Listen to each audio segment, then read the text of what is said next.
forum. There's no public forum. There are no apologies. So I'll move on to confirmation of the agenda. I'll move that we confirm the agenda with the following. This is a new meeting. Oh, we did? I've just reopened the meeting.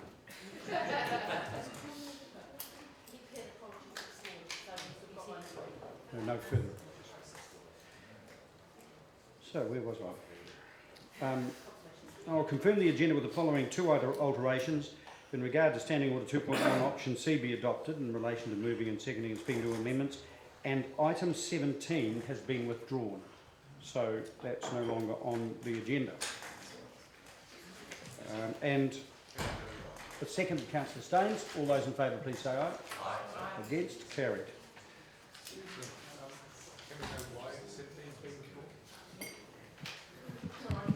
Staff have been through, and there's budget in discrete areas around the council. This was pulling together a centralised budget, but the budget exists in discrete areas, so they can meet it out of existing budgets. Certainly at this point in time. So Sandy's done some work through, and that one can be met out of existing budgets. So we don't need to. So there's no request for additional funding. The plan is to do the city event activation, but there's no need at this point to request additional funding. Okay, declaration of interest. I'll move that the committee notes the elected members' interest register, confirms the proposed management plan for interest, and notes the executive leadership team's interest register. Second, Councillor Staines. All in favour, please say aye. Aye. Against? Carried. Confirmation of minutes. I'll move that the committee confirms the public part of the minutes of the council and annual plan meeting held on 6th of May 2019 is a correct record. Second, Councillor Staines. All in favour, please say aye. Aye. Against? Carried. And item 6, this is the usual overarching recommendation. I'll move that the council notes that any resolution made in this section of the meeting pursuant to Standing Order 3.8.18 may be subject to further discussion and decision by the meeting. Second to Councillor Staines. All in favour, please say aye. Aye. Against? Carried. Now, item 7, late submission. Are there any questions on this? Sharon can answer if there are any questions. Sorry? Right, we move. So you're moving both that we note it and note the report, and that we accept the late submission. Is there a second to Councillor Gary? Any discussion on that? There is none. I'll put it. All those in favour, please say aye. Aye. Against? Carried. Right, on to item 8, the budget update, and I'll ask the Chief Executive to speak to this report.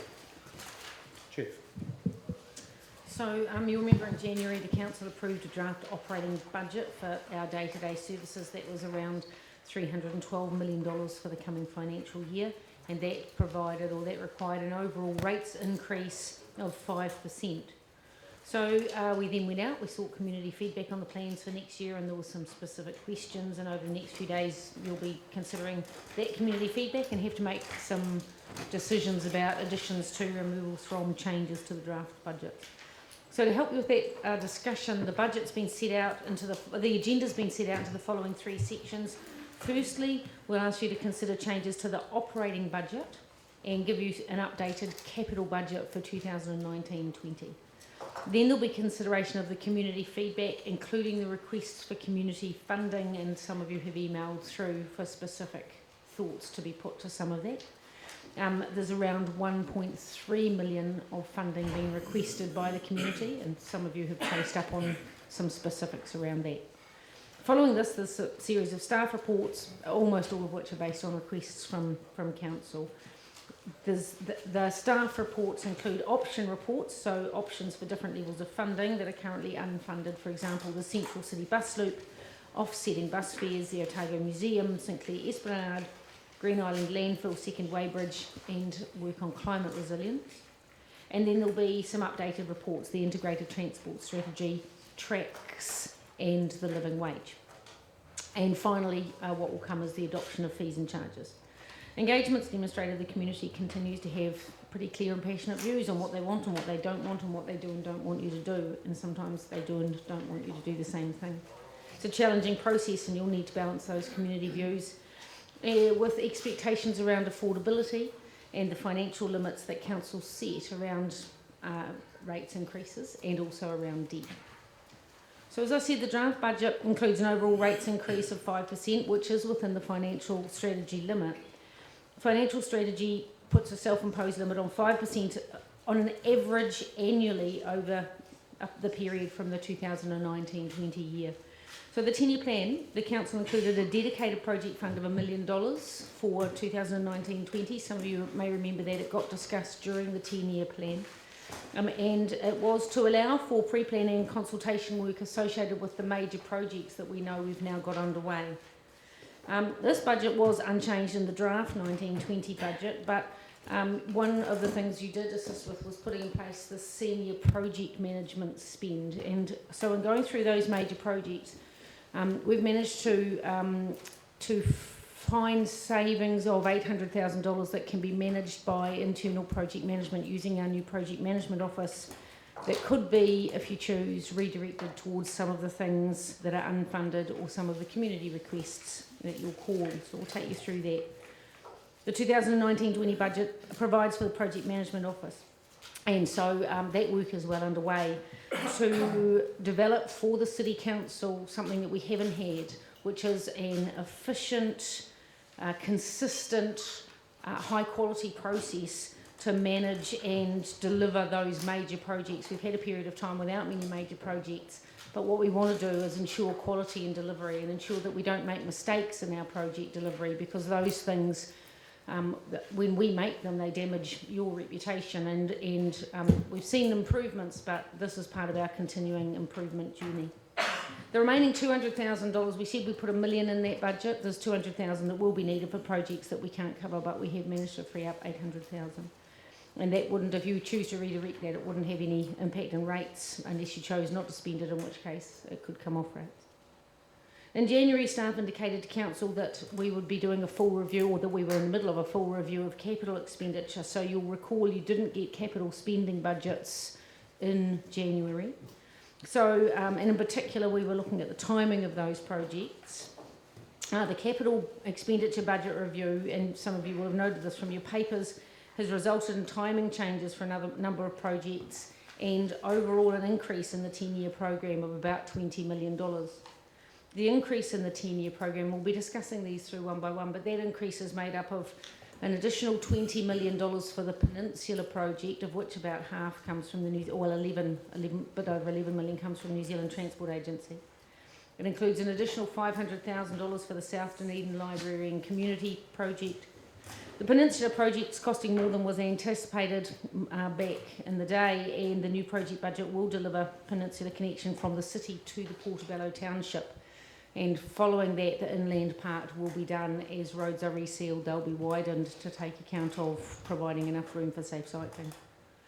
The 10-year plan for budget for South Dunedin Library and Community Complex was $5.25 million, and as you know, we bought a building for $4.75.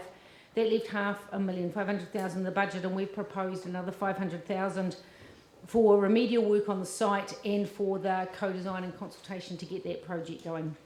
So a more accurate costing of future expenditure to get that building to a point where it's fit for purpose will be considered as part of the 2021 annual plan process. As a reminder, in October last year, the capital expenditure budget was increased by $11.4 million for an artificial turf at Logan Park and compliance work on the property at 54 Moray Place, transport and related works. So the timing of some projects was also changed, with a number of projects being brought forward to the 2018-19 year. So in summary, the 10-year plan budget, the capital budget, is now $910 million. In the LTP, it was $878. For the coming year, the capital budget, as is before you, has increased to $125 million. It was $85 million in the 10-year plan. The acceleration in projects is specifically as follows. $10 million is in transport, around the project already discussed. $17 million is from Three Waters, and 5 million is from property. Three Waters and property following a similar trajectory in terms of catching up on deferred maintenance, and there's been, as you're aware, a lot of work going into getting the staffing in place who are capable of doing that work. So Three Waters, for example, we put the pressure on to deliver the capital project. Historically, we've, like many other councils in the country, only delivered 30, 40, 50% of our capital, of our anticipated capital spend, as is common throughout the country.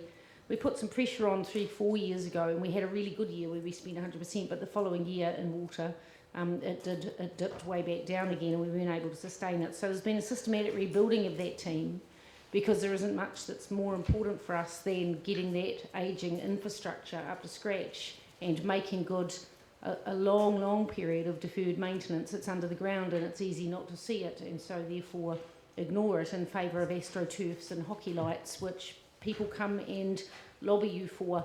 Nobody lobbies for an invisible pipe under a street, generally. So Three Waters have really focused on that timely delivery of their capital projects, and they really have now developed capacity within their capital delivery team in order for us to deliver that level of capital spend on the Three Waters network next year. So we're pretty delighted to be bringing you, I know it sounds odd, but to be bringing you a budget that increases by $17 million. They're well on track to spend 100% of their budget this year, and we are confident that they will deliver that increased budget next year in an area of critical core service delivery for us. The financial strategy limits council debt, and by this I think we've bundled together council and stadium to $350 million. Current DCC debts, that's the stadium building, current DCC debt levels are in line with the 10-year plan. There's primarily timing differences, so in particular the differences in water, for example, are pulled from the end of the 10-year plan to be done a lot earlier than anticipated because we have the capacity to deliver them. Make no mistake though, the challenge going forward will be the competing pressure to maintain that level of service delivery, and then what you do about debt as it begins to approach your debt ceiling, and some hard decisions will continue to have to be made. We've had a few years of declining debt, both for ourselves and across the group. Debt is currently way lower than it was predicted to be at this point in time, but the continued pressure to make good from underspends of the past continues to impose serious financial austerity on you and on us. And as we've said many times before, we have the 11th lowest rates in the country, or as was in the paper, the 59th highest, or whatever it was. And if we were rating at the New Zealand average, I think we would have $20-30 million extra a year to spend, but we're not. We're rating well below the New Zealand average and the lowest of all the large metros by quite a margin, and that's independently connected data from the Taxpayers Union. It's not just me. So things are tight. We do things in a Scottish manner down here, and we are continuing to make good some of the underspends of the past, but catch up with them in a way that I think is fiscally sensible. So you've got some decisions today about that 800,000 and what you do with that in the operational space in terms of what you respond to and where, and what things you signal to the community that you think are critical for the well-being of Dunedin, and I look forward to that work. Thanks. Thank you, Chief. Thank you, Chief. Okay, I'll move that the Council approves the changes identified in this report to the operating expenditure budget, and approves the changes identified in this report to the 2018-19 to 2027-28 capital expenditure budget. Second, Councillor Staines. Any discussion on that? Sorry? Well, actually, that's a good point. I'll go to questions first. Okay. I'll wait till the Chief's back so she can answer them. That's right. In case I can't. Probably almost certainly you couldn't. Sorry? Probably most certainly you couldn't. So is it going to be that complex? I've opened it up for questions, Chief. So Councillor Lord. Thank you. And Councillor Vandervis. Just a question for the CEO, and I'm just looking at the page 42 of the agenda. This year, Department for the Water capital expenditure, we've got 19 million for Three Waters, That's the coming year, isn't it? Yeah. And then the next year it's very low, and I'm just a bit concerned about that. Is that, I understand what you've said. We'll just direct this to the team, Simon. Do you know? Just say which page again, Mike. So Page 42.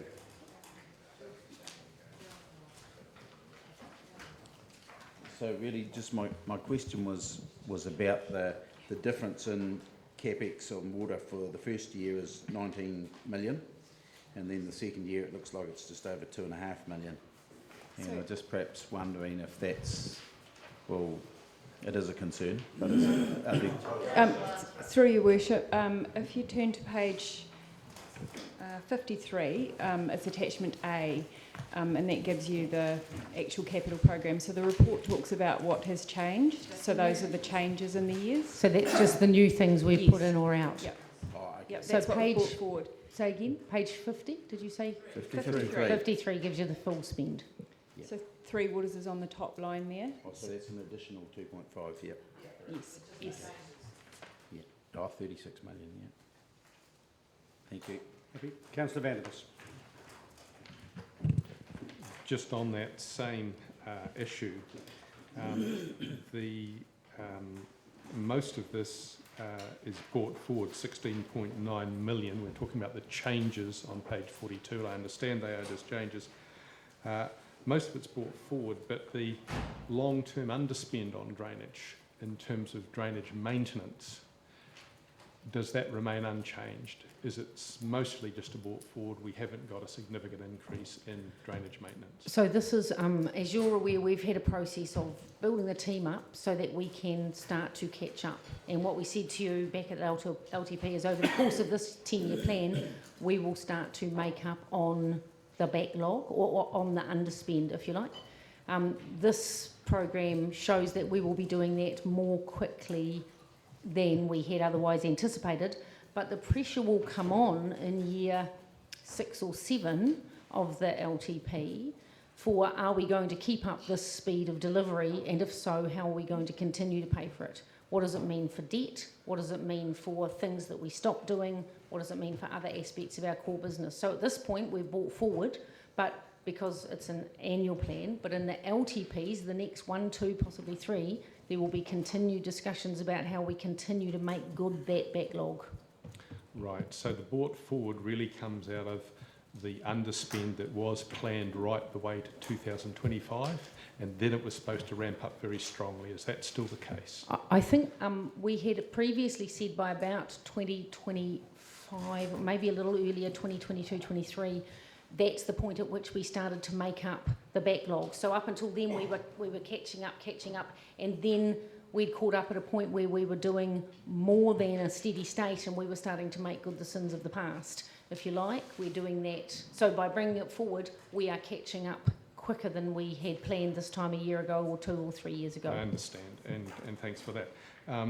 When you talk about building the team up, this seems to have been going on for quite a while. Has it been going on, in fact, since 2015 and the big flood? We'd already started some of this work prior to 2015, and there's been a couple of changeovers, but stormwater engineers, drainage engineers, wastewater engineers are a scant commodity. At one point we had 16 vacancies.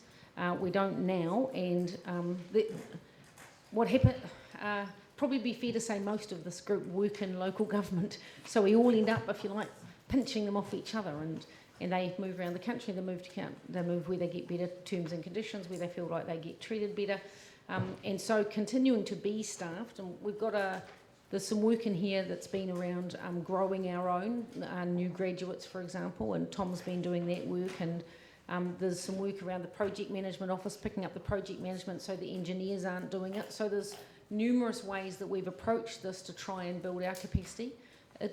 It wasn't the first area that we picked off to do capacity building, but it was probably second. Okay. Getting back to my favourite topic, the 4-letter word debt. You've said in your introduction that you'd bundled together the DCC and stadium debt and got 350,000. What I'd asked the question of the other day was how the stadium debt was actually shared between the DCC and the companies, and I was told that the DCC carried 30 million of it. That's correct. Sorry, 30. I should have said that. Carolyn just told me. That includes $30 million of the stadium debt. So the 350 only includes 30 million of the stadium debt. Okay, no, that's clear and consistent, and I'm reasonably happy with that, but it needs to be presented in that way, I believe. Also, when you made your introduction and you referred to 2 on page 40, talks about the financial strategy limits rate increases to 5% on average annually. When you introduced it, you said that this financial strategy limit was self-imposed. Given that, well, it doesn't say it was self-imposed, but given that we now know that it's self-imposed here, does that imply that if we want to raise that limit, we can?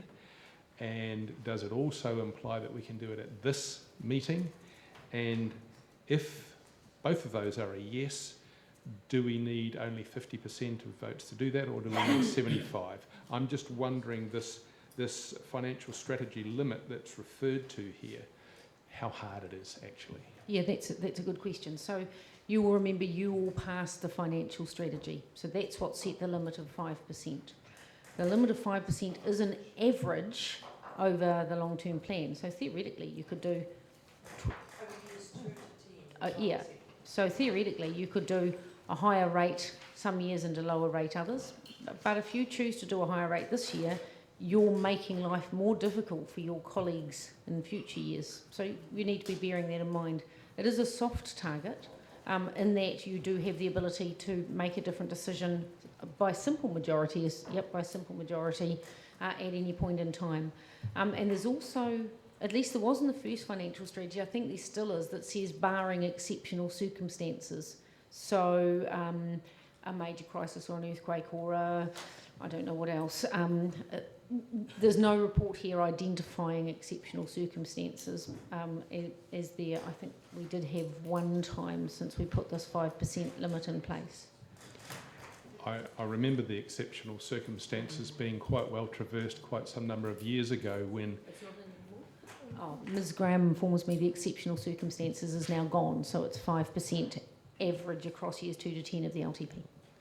I can understand why the exceptional circumstances has gone, and that is that the massively high limit that we used to set ourselves so that we could have an earthquake of some 840 million we've reached anyway in terms of total debt. But getting back to this average annually over the period, we're talking about 5% this year. What was last year, and does that affect this year? No, so the average was 5% for years 2 to 10. And that was what was in the financial strategy that was agreed to in the LTP. So is this year 2 then? That's right. So we're basically starting now, aiming for 5% each year. We've said before it's not a target, although it's hard not to treat it as such when you have so many requests that if you just fulfilled all of them, I mean 1.3 million additional, so that's another million on the another million, i.e. 1% straight onto the rates if you gave everybody what they asked for and didn't cut doing something else that you've already decided is important. So it's a limit rather than a target, but it does tend to be where we have operated. So the Mayor put in place to reduce, because you know we had previously had rates rises in the 7, 8, 9% kind of range, and the Mayor, when he came in, said it to go 5.43 and then stay at 3 in the previous LTP, which we did, and we said at 3, apart from I think one exceptional circumstance here. This time, with it in at 5, I would imagine people would expect it to be somewhere around 5. But again, every year it's your call, or the people who come after this, you know. Okay. You also said in your introduction that we have had a period of time in which we have had no major projects. Yeah, sorry, that was a little bit colloquial. You will remember we went out in the LTP in 2011 or 12 and we took a lot of new major projects out of the budget because we were endeavouring to get our debt under control, and for the first time to have a downturn in the hockey stick, which had been predicted would never come, and we did in fact do that in the overall debt. We took most of our discretionary spend for new projects out, but the community were asked to give an indication as to which ones went back in, and a small number did go back in, but it was considerably more modest than in recent years, would probably be a better description. Given the projections for total debt that we're liable for, that is to say the 350 of DCC debt that includes 30 of the stadium, and the company debt, which has been a major worry for me for a long time, do you accept that our planning currently is to increase our debt by $100 million every year for the next 3 years? No, certainly not ours. I don't know about the company. No, I'm talking about the combined total debt for which we're liable. This well, is the annual company's plan just plus deals us. with the DCC, so I Yes, don't have I the know. company data. But one thing you do know is that in the presentations from DCHL, in all cases, their aim is to have a debt equity ratio somewhere in that 40-50-ish%. I don't know if that's every case, but it's pretty close, certainly the big ones, which means that you have comfort that if the asset were to be sold, you will end up with a large chunk of money in the bank. So so that gives you some comfort that our equity is still well ahead of our debt right across the group. We're one of the better endowed companies in terms of profit generating CCTOs, even though that profit, in the case of Aurora in particular, is being driven back into the organisation for, again, making good some deferred maintenance, a lot of deferred maintenance. So, so they've been presenting those debt equity ratios to you. We can get those to you again if you care, but when you look at those, you can go through and calculate roughly the worth of the companies and show the net overall positive financial position that we're in. Are you satisfied on that count that the enormous spend that Aurora is having to undertake, the last time I looked it was 750 million and going up, that spend will at least be added to the value of the company? No, I don't think that would be a good representation. What the chair of DCHL has described through is that the bulk of that spend is paid for by cash flow, not by debt. So they are proposing to increase debt, but they're not proposing to increase debt by $750 million. Yeah, it's more like 400. Yeah, or less than that, I think. I don't have the data at my fingertips. And they've got a plan going forward for how they deal with that, given that in the same way as we're the lowest rates, 11th lowest rates in the country, they are amongst the lowest lines charges as well. So they suffer some of the same issues that we do with in terms of the level of expectation versus the level of charge. Thank you. Further questions? Councillor Emmett. Looking at the spend on the peninsula connection, and it's obviously gone up, and that's been, I think fairly well traversed already. But in paragraph 21, it says 10.5 million of savings has also been identified, but it says in that, am I correct in saying that it's effectively the decision not to do much more beyond Portobello, and that then you're going to use minor works to fund any work that goes beyond that? Yes, that's right. So whilst the build out into the water is a considerably and expensive and time consuming and resource consent requiring and all of that stuff, when you've got a roadway that's entirely on land with a gravel shoulder on either side, it's not as difficult to extend the width of your road in order to put enough room for a sizeable cycleway down the side. So the plan is, as that roadway comes up for resealing, we will look to extend the width and add to the cycleway length. So that's like from Harrington Point to yes, Putaka? Yeah. Okay. Is it? Just let me check with Simon, but that's correct. Oh, sorry, I didn't realise he was here. Look, this is the man. Ignore what I just said. Can he do that as well?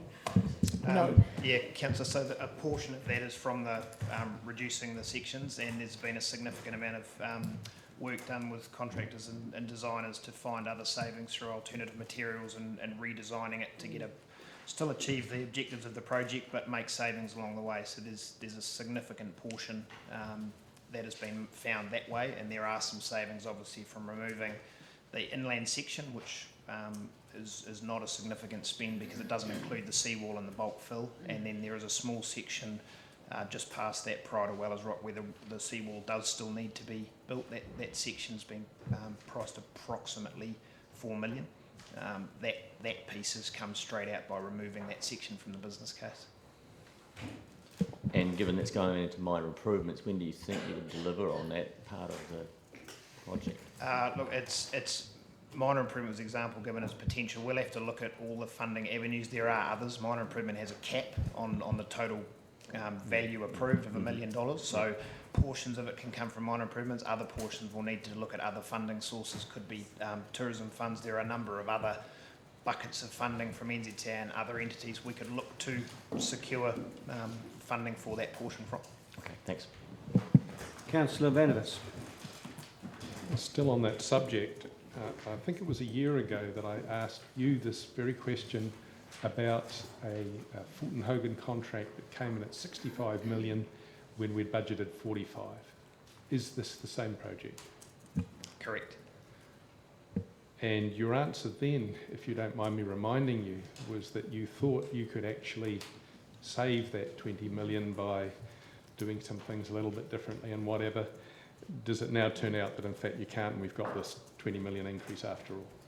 Yeah, I think my answer at the time was we were early in the process of working with the contractor to try and realise as much of the savings as we could to bring the project back as close to the project budget.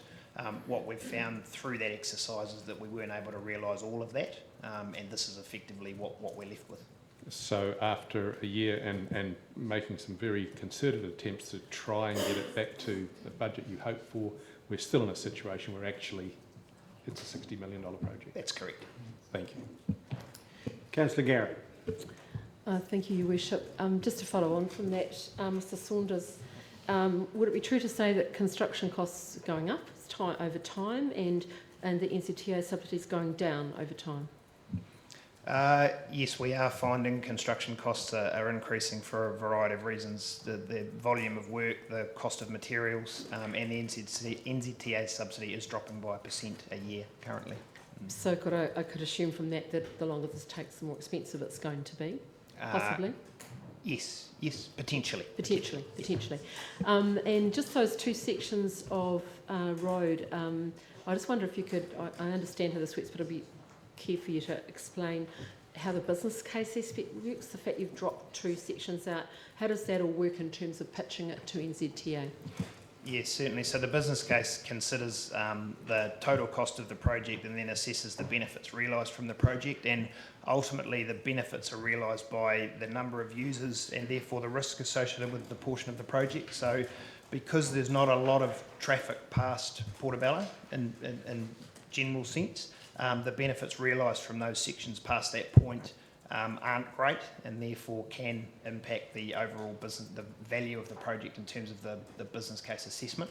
So working with NZTA, who we've got a very good relationship with, we looked at all those aspects and found that there was still a case to support the project, delivered to Portobello for the costs we're now very confident about because we have a tender and we have rates, and they were comfortable to receive a business case for that portion of the project for that value. So when you talk about relatively speaking, when you talk about the not as much traffic and stuff, it's all relatively speaking, isn't it? And so would it be fair to say that while the headline was fairly alarmist in the ODT, that the community is fairly accepting of the need to drop that off to get the project completed? I think I haven't discussed it specifically with the community. I've had a conversation with the community board chair to make sure that he was aware of what was being proposed. I think the community would have some concerns that there were aspects of the project that are now falling out of the direct funding we're talking about, and we'll need some. We will need to continue that conversation to make sure that where we are considering it. I think as a project there is still value in completing it end to end. That would be the ultimate aim for the project as it was back when it was first talked about. And so there will need to be continued work with the community and with the community board just to understand how we might achieve that. And my final question is it true to say that as time goes on, the business case, the figures and stats change? So, for example, in a section I'm aware of, there's been several accidents which totally changes the strength of the business case, and that changes over time. There hadn't been any accidents in that section for a while. So, is that how it works? Yeah, crash statistics are one of the things that impact the business case, so they can change it over time. Yeah. Thank you for explaining that. Councillor Newell. Thank you, Worship. Mr. Saunders, just a very small point regarding some efficiencies that you picked up on different materials. Is it still going to be a bluestone seawall the whole way, or is that one of the things that have been cut? No, that hasn't changed, that requirement. That's actually part of our consent with the Regional Council to ensure that that finish that is out there is continuous. So that hasn't. It's the efficiencies have been found in the material behind the seawall or the bulk fill. Beautiful. And just by the by, I went for a hoon out there over the weekend. Absolutely amazing. Well done. Councillor Vanders. The suggestion a couple of years ago regarding the cost of materials, which has just been raised, was that there were a couple of options for getting, especially the aggregate required for fill, which is most of it, to get some of that either from allowing a quarry to take place, I think it was Clearwaters out there, that was one of the options, and the other option was that there are some very sharp corners going around spurs that we could have basically just chopped off and used that aggregate for fill. Have either of those suggestions from a couple of years ago actually worked out to be useful? The first one, there has been a significant amount of material for the Broadbay to Portobello section sourced from the Clearwater Quarry in accordance with their consent. So the contractor went through that exercise with them, made sure the consent was in place, and then got the material from there, which was a good result. It was closer, lower transport costs. I don't know how many metres cubed as a percentage of the whole project, but it was significant for that section. And a lower carbon footprint as well. That's right. The second point, in terms of chopping the corners off, a lot of that material is not suitable because anything that sits below mean high water is susceptible for the tide will be washed away. Yep. So they did look very closely at the types of material, who owned the land on those corners. In some cases, the private property boundaries actually come right out to the edge of the cliffs, so it's not as easy as us. But they certainly explored it, among other things, in terms of any potential source of fill to reduce the cost. But the spurs were found not to be useful for various reasons. That's right. Okay, look, great that was all looked into, and thank you very much for that. The Clearwaters consent, they were looking for an extension of it. Did they get it? As far as this project goes, they got a consent that allowed them to take all of the material that they wanted to source for that section. I'm not sure about the broader consent for Clearwaters, but as far as this project goes, they got what they needed. Okay. Now, you've talked about the ideal of having that particular project finished end to end. Do you have a year for when it's going to be continuous from the city to Portobello? So based on the projections within this, we've got the 1920 financial year and the 2021 financial year, and we would anticipate being finished within that time. So you could safely take a bike from one end of Portobello Road to Portobello by 2021, if all goes to plan? By the end of July 2021. Yep, that's what we're anticipating. So you will be able to get, ideally, from the railway station or from the new bridge around on the Leith, all the way around to Portobello, and hopefully not far away with St Leonard, sorry, Councillor Hawkins, and hopefully with the extension of State Highway 88 cycleway, it'll be from Port Chalmers around. Great, and the part that we've just spoken about, basically Portobello Road south to Portobello, have you got a rough idea of what the total cost has been by now? The total cost, sorry, for South Portobello Road, that is to say the city, to Portobello, roughly what the cost of that has been? So that's what we're talking about within this, or are you talking about the spend to date? The spend to date, we've got another 60 to come, but the no, 60 is the total project cost. 69, sorry, is the overall total project cost once it's completed, including what we've spent to date and what's still to be spent. Okay, thank you very much for that. Councillor Garrick. Councillor Elder. Thank you, Chair. I'm always looking for extra pots of gold, and noting that the tourism aspect of finishing the last bit, the 4 million, and the possibility of people from cruise ships biking all the way out to the Albatross Connolly, is there the opportunity to apply to the Tourism Infrastructure Fund for the 4 million? Potentially, we haven't investigated that yet. We're flat out trying to get this part across the line, but then as indicated to Councillor Gary, there will need to be some work done in parallel once we get a response from EasyTown, the existing business case, and these existing stages of work to Portobello. We'll need to start looking at what potential funding sources, and the Tourism Fund could be one. There's some others as well. Oh, awesome. Thank you. Councillor Wiley. Richard, actually I'm wondering if you or Councillor Gary could actually answer this question for me. I recall there was a percentage of vehicles that went to just up to Portobello. So that if you took all the vehicles across the causeway and Anderson's Bay, and how they dropped off based on where they lived and everything else, how many actually passed the Portobello area? No. It was less than 20% is what I recall, dramatically, yeah. Yeah, okay, that's good, thank you. Any further questions?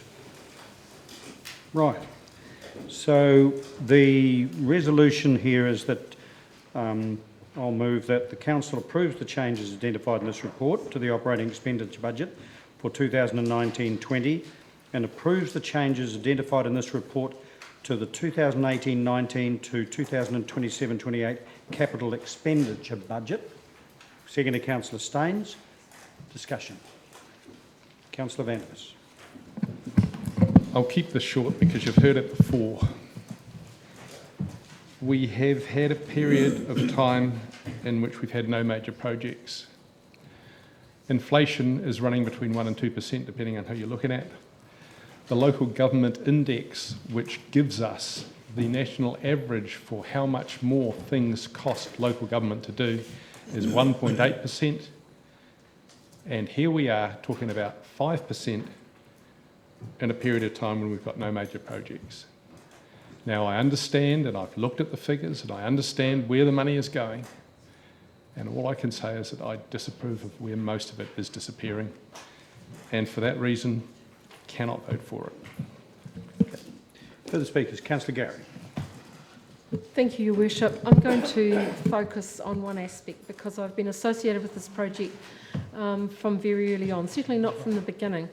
The beginning was when some folk from Macandrew Bay wanted a footpath that took two prams side by side, and then the community board later picked it up and ran with it, and we got so far. And then along the way, we had a commitment to our communities to make them safe for the children walking to school.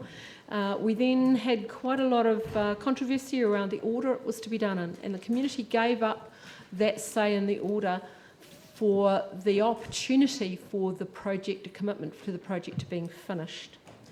I think this is incredible value for money. It certainly has increased over time, the cost of the project, and the construction costs have gone up.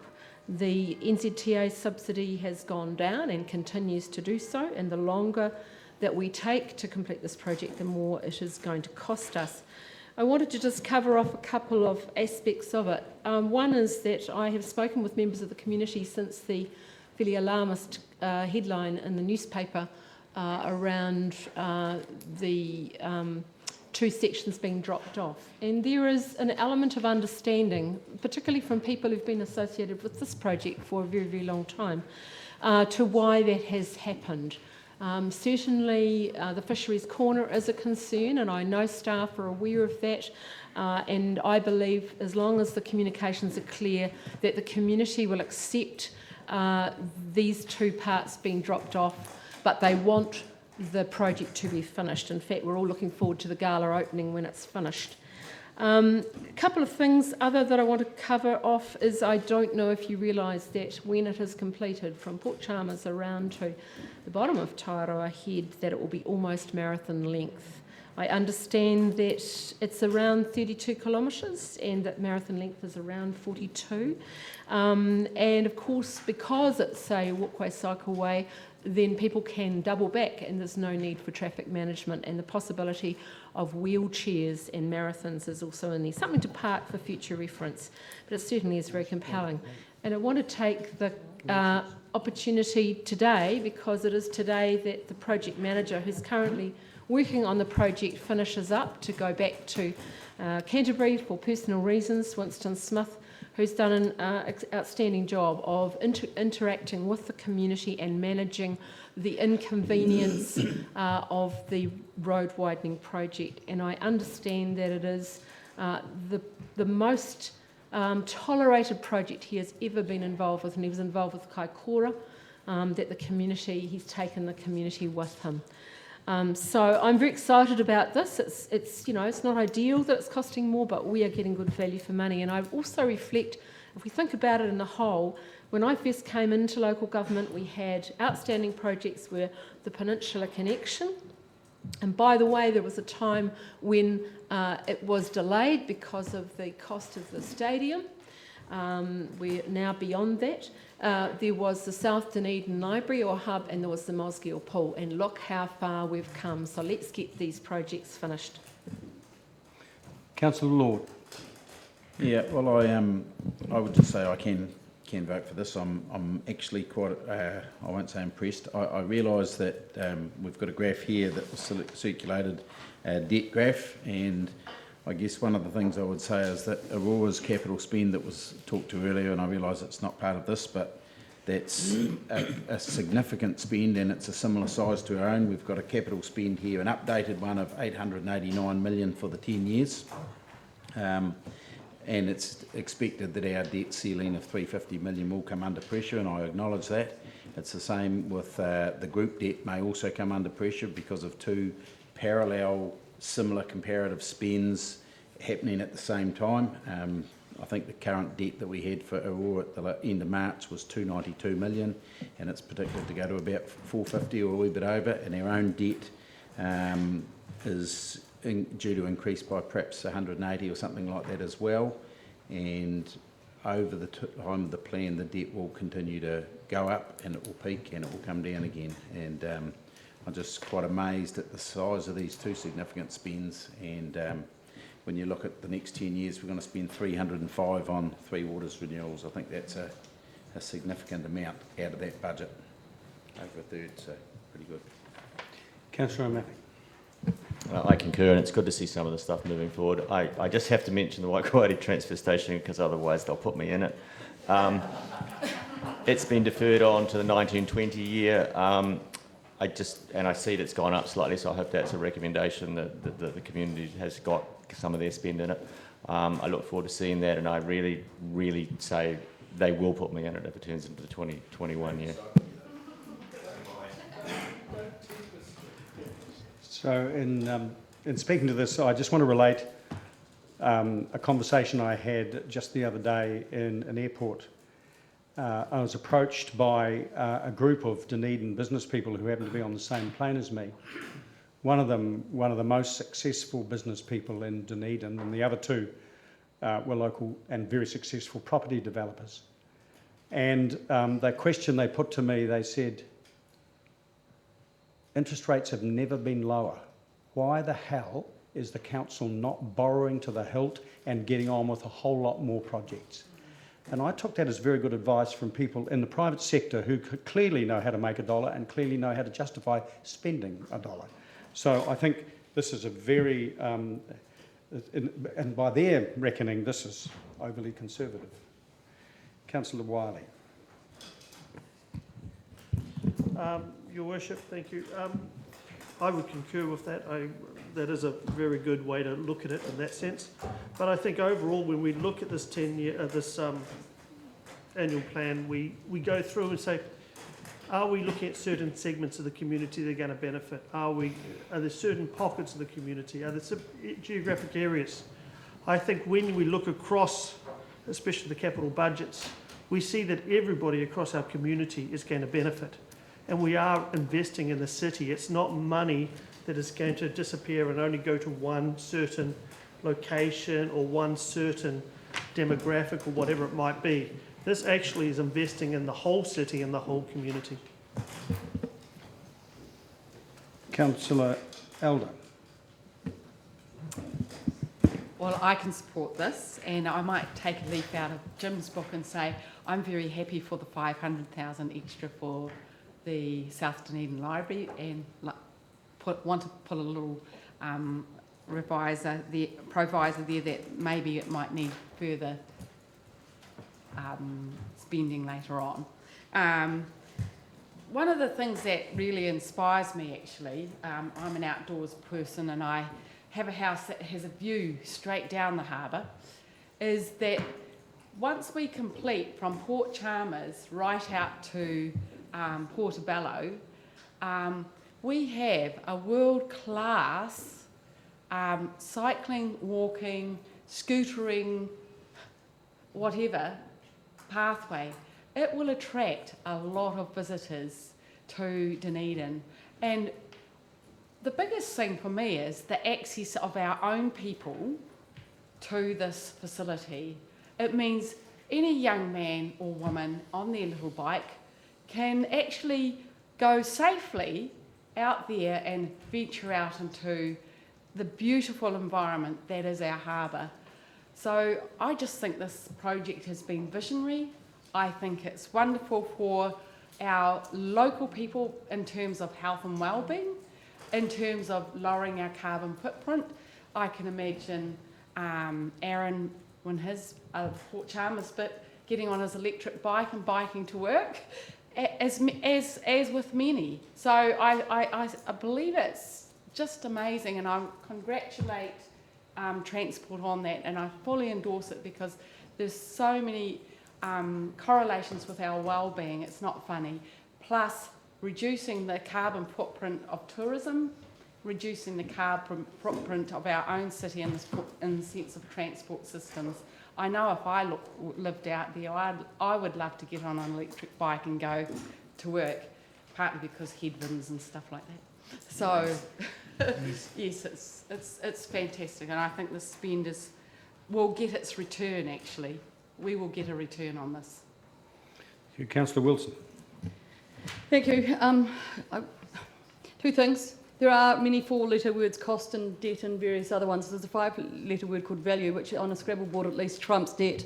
And that, for me, is important. I just want to actually reflect on something Councillor Wiley just said, and I agree in general that this is a really good balance, but I have to say that the farming community, who have had substantial rates rises, not just because of our rates rises, but because of revaluation, which includes new values being included substantially, that there have been some like 70% increases in land values, not because it's more productive, just because of what's happened on the way they valued them. This won't, for many of them, feel like it's benefiting that community. And I just want to remind people of that, because we're not stretching out to some of the rural areas in any benefits, and some of the costs on roading or the lack of roading infrastructure or improvements over the years, it won't feel like that.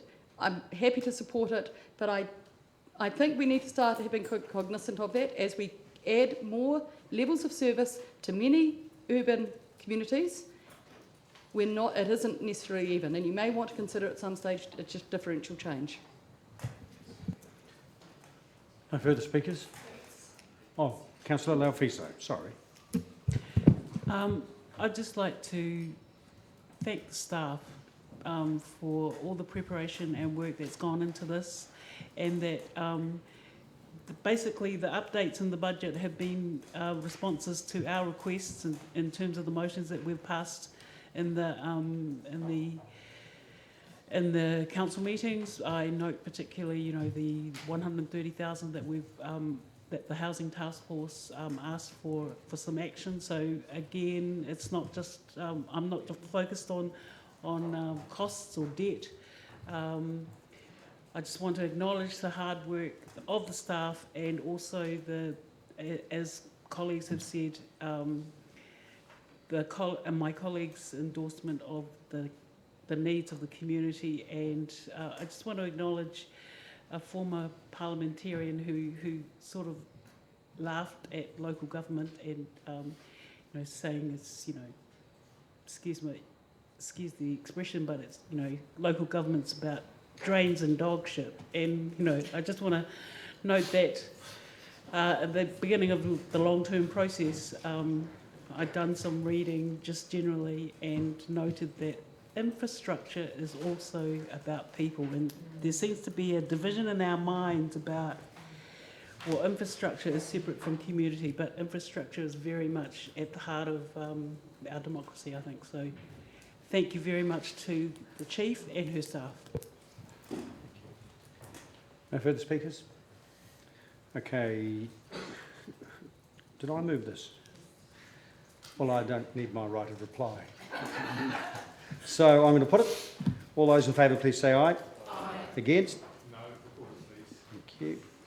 Carried. On to item 9. So we'll go through. What's the time? Now, each of these will be. We'll go through each of these separately, and we'll consider them separately. So we'll start with page 65, rates increases.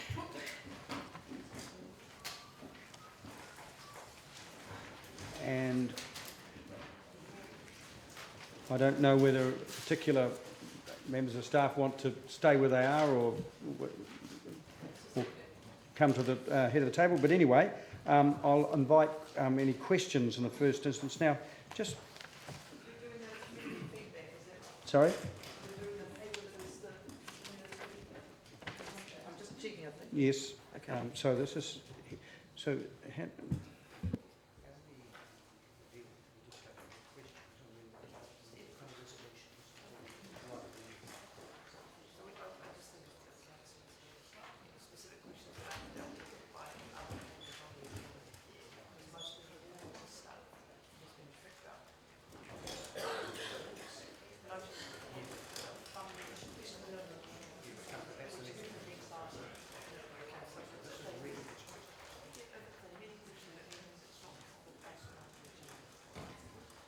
Councillors, this is item 9. It's the summary of community feedback, and it's an opportunity for you, for any of you, to ask questions that aren't addressed in any of the reports. So there won't be a resolution as a result of these until right at the end, and that is, well, actually, and that's only really to consider the feedback from the community. It's just an opportunity for you to ask any questions, to illuminate yourself, get clarity. As I say, if it isn't already answered in the reports. So we'll go through them one by one. The first one, as I say, is page 65, paragraphs 12 to 13 on the rates increases. Any questions on that? No. On to debt, page 65, paragraph 14.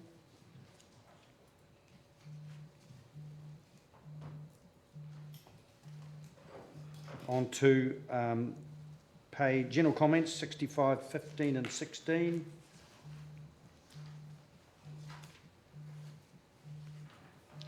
On to transport, 65, 66, paragraph 17 to 18. Oh, Councillor Van Bus, sorry. Can you give some idea of how we have responded to people expressing concerns about perceived loss of parking? Who's the best person to... Is it Richard?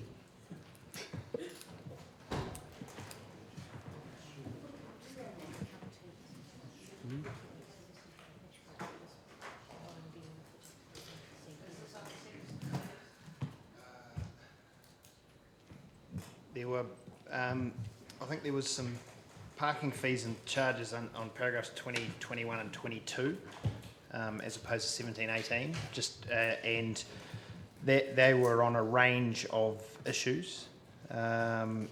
we had 5 submissions commented on the difficulty of parking in the city, noting that people who choose to travel by private vehicle should not be ignored. So we're well aware, as we've canvassed through many reports on either specific projects, parking changes, or in general around the pressures of parking in the city. In terms of an overall response to that, it continues to be that we look at the inventory of parking that we have within the city, and we look at the priority we place on those parks for the different users that require them. Where we can, we are looking to add parks to the network, and the parking changes that are being prepared at the moment for the bylaw subcommittee, and then council will highlight where we have identified areas to add to 24 spaces in one case, and then more in the central city as well. But in other cases where we're looking at prioritising safety and other things, other improvements, then we can lose parks, such as the railway station item that we discussed yesterday. So certainly acknowledge it's an issue for the community and the one that dominates many discussions, and we are continuing to try and manage it by or as best we can, looking at the priorities of the users that are competing for those spaces. Thank you very much, and I think that's a fair summation of how I've understood it as well. But I'm looking at the 1,000 extra odd people that we have coming to the city every year currently, and wondering what plan you have for the inevitable extra parking that's going to be required. And I'm talking not 12 or 24, I'm talking hundreds of parks. So there is a piece of work underway in conjunction with NZTA and ORC at the moment around it's called the livability program, which is effectively the transport network being generated by the hospital. That will look at how the transport network, including parking, needs to respond to the city over the next 10, 20, 30, 40 years. Part of that discussion, and a very real part of that discussion, is that there needs to be more and better alternatives than private motor vehicle for people to travel around the city. And when they are using private motor vehicles, how can we encourage more than one person per vehicle? Otherwise, the discussion that will need to be brought to the council table is if the council is of a mind to provide for that, then we need to be looking at the very real costs of significant parking structures within the city. And just to quantify those costs, they have been suggested to us if we want to build a parking building at about $35,000 per space. Is that still current in your understanding, if we want to build a parking building? I don't have those numbers currently. I'd want to make sure that we're accurate. The chief executive seems to have a... Oh, no, only that we've been given indications that are maybe rough order 20 or 30% plus or minus from that, depending on what you build. Yeah. But it's fairly substantial. It's in that region. Certainly what we know is that when you build a car parking building at the current rates of parking charges that Dunedin people are willing to pay, you make a substantial loss even if you have 100% occupancy. Absolutely. Thank you. And I think further to that, it would be surprising if construction costs were going up everywhere else, but not for parking buildings. So I'd be most surprised if you could do it for $35,000 a space. If that were the cost a year ago, it won't be that now. Councillor Newell. Thank you, Your Worship. Mr Saunders, could you just soothe, please, the 5 submitters that did find difficulty parking in the city? How many car parks do we have within 400 metres of the main drag, roughly? So we have done a piece of work. Oh, sorry, is that on? We have done a piece of work recently to inform our the George Street project, or the Central City Plan, to look at the total number of car parks, both public car parks on street and public car parks off street. It excludes any private car parking, and we have roughly 3,000 car parks within a 500 metre radius of George Street between Moray Place and Albany Street. So there is a significant number, but there's also a significant demand. So that gives you an indication. Thank you. Councillor O'Malley. Richard, I noticed that if you go up to the feedback, the top 10, 4 of them are transport, and they are the top 4. So do you, and a lot of them centre around effectively versions of public transport. As this is a budget meeting in the end, and we're looking out towards a long-term plan in the future, do you foresee that transport in general and the ability to move large numbers of people will in fact be a significant thing we'll have to deal with in the next, say, 10 or 15 years if we continue putting 2,000 into the city every year. Yes. And then I guess my follow-up question is what role will the Connecting Dunedin group sit in there, and then to what extent will we be able to, as we move along with that, get public feedback or into that environment? I think the Connecting Dunedin group or partnership will be critical because of the way Dunedin's transport network's laid out, with the state highways running through the centre, and the ability for us to have meaningful conversations with NZTA about the role of the state highway network. And it's not just one ways, it's State Highway 88 and 87 through Mosgiel as well, and the role that they play in allowing the community to move around. That, from my point of view, from an officer level point of view, we are working very well, significantly better even than 3 years ago when I started with both NZTA and ORC. Obviously, the ability to influence decisions at a project level we haven't really tested because a lot of this is still in the early thinking. But I'm confident that we've got relationships there, at least at a staff level, that allow us to canvass those things like the role of public transport and the role of the state highway network. Councillor Wilson. Thank you. This is a question coming out of other questions, and I recognise and appreciate problems with parking, and congratulations to the economic development team and everyone else who's managed to get the population growing, I think, for the first time in many generations even. That comes with the opportunities of showing some leadership, and with parking, and as already suggested, not having one-person vehicles, but actually having travel management plans, and just wondering where the City Council is taking some leadership in that role, if there's an opportunity. Sorry, that is also reflecting, but merging the issues of climate change, which have been very much at the top of minds in the last week. Yeah.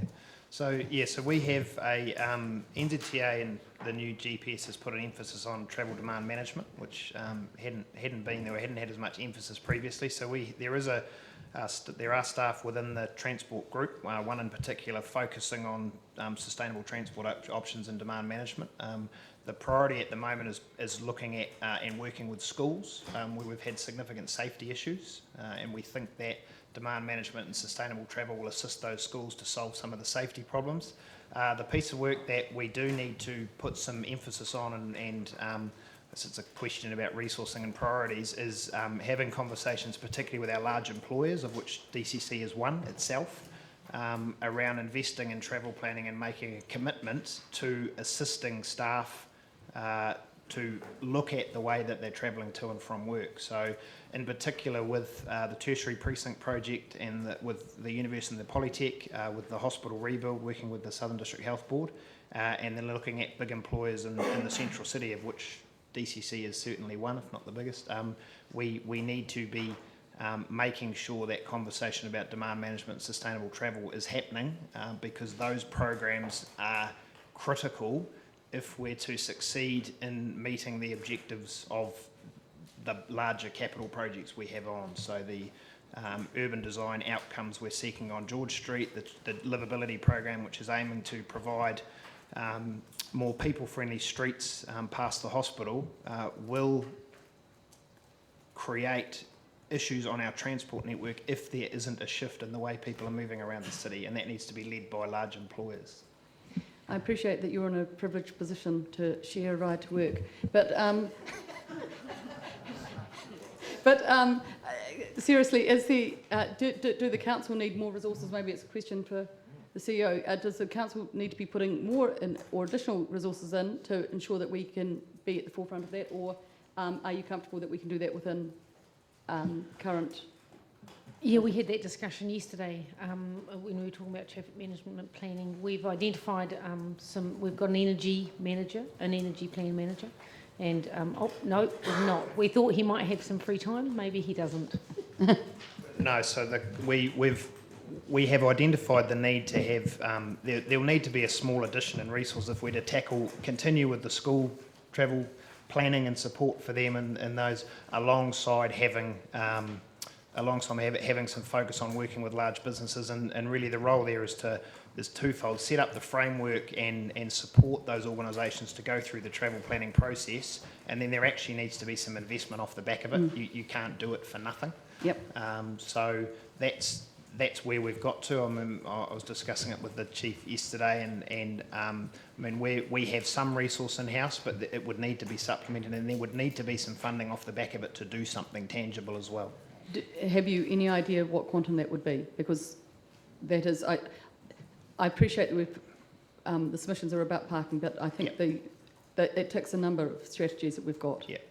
So we thought that a resource of 1.5 to 2 days a week, nominally to start with, and then some funding, and it would take a while to go through this process. So the funding for the actual outputs of this program could be discussed at, potentially at a future annual plan process, but certainly. I mean, the number we took yesterday was $50,000 to cover that initial work and to report back to council or through the executive around what that travel planning program might look like. But that isn't in the budget. That isn't in the budget. Could I ask a question? We were challenged to think about these in 40-year frameworks. I don't know that this one is one that will... It could make a difference in 40 years, but actually it could make significant change and reduce the frustration and increase the livability in the city if we did invest in this. If we invested in it, it would certainly give people the opportunity to make a different choice, which would result in better outcomes. Thank you. Councillor Elder. Thank you, Chair. I was just thinking about that. Just within that context of parking, would park and ride be in the mix? That'll be one of the things considered in that wider transport network program, is whether that'll be one of the options considered. Cool. Another option I've been thinking about was if we want people to catch the bus, the option of big employers actually subsidising staff's bus fees. Yeah, so that's one of the actions, one of the possible outcomes of a travel planning document.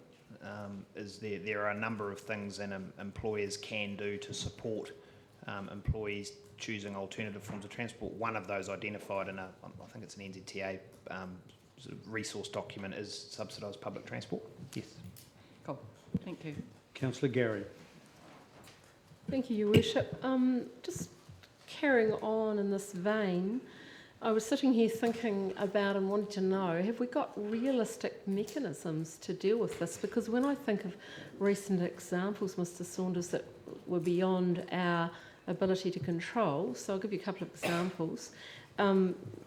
Those working at the university who live on the peninsula, it was a timetable change, a bus stop change, and costs of bus come into, and that has changed people's pattern of behaviour, those simple things. And I think too of how long it took to get the changes to the school bus for the high school students on the peninsula and how that increased the car journeys. Have we got can we realistically expect the mechanisms that we have available to us to be able to make those changes to travel management, particularly in light of the leadership we're being asked to show in terms of climate change?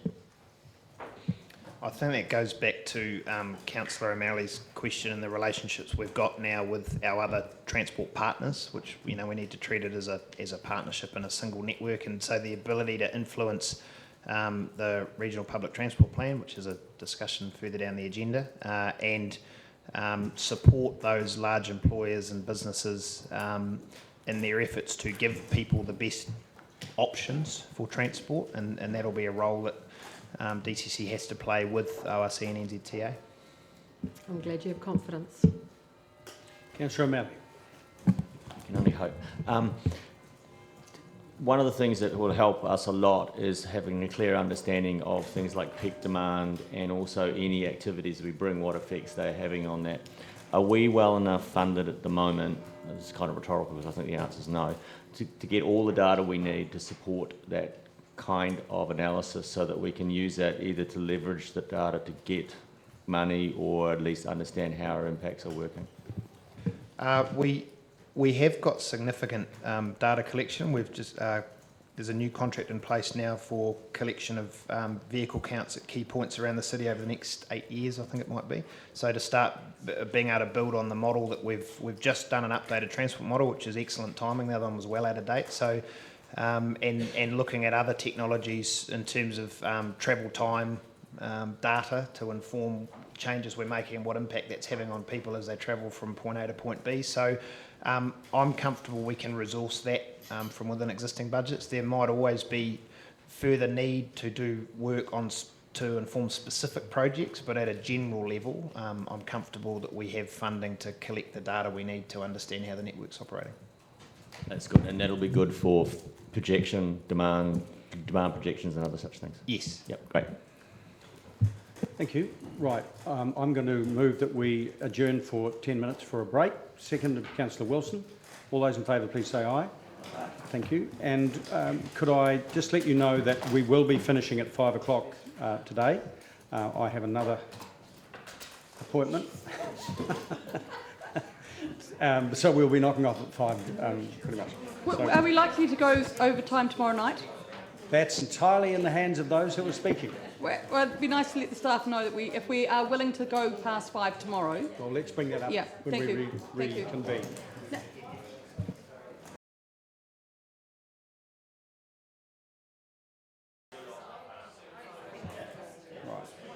Right, I will resume again, councillors. Now, could I have your attention on progress? I'm going to suggest a couple of changes. First of all, it's been one of them requires a vote. In fact, it requires 75% vote because we're changing a previous resolution. It's been suggested that it would be better, more rational, more logical to go do the budget options before we look at funding requests, because the budget options come out of council, out of staff. We do them first, and then we go to funding requests which come from outside. And that's I'm suggesting that that's an order that makes more sense. That's the first thing, and I'll move that in a minute and see if I get a second here and see if we get a majority. The second thing is, rather than go through what we're doing now paragraph by paragraph, can I suggest that if we do that, if we continue the way we're going, we're going to be here for doomsday. So I'm going to suggest that if you've got any questions to raise, bearing in mind that these things are going to come up again in the funding options and in funding requests and in reports afterwards. So if you've got any further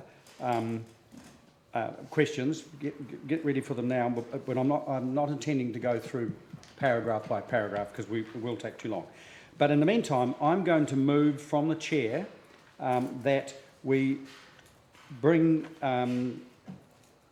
take item 10, funding requests, and put it after the last budget option, which is 17, I think.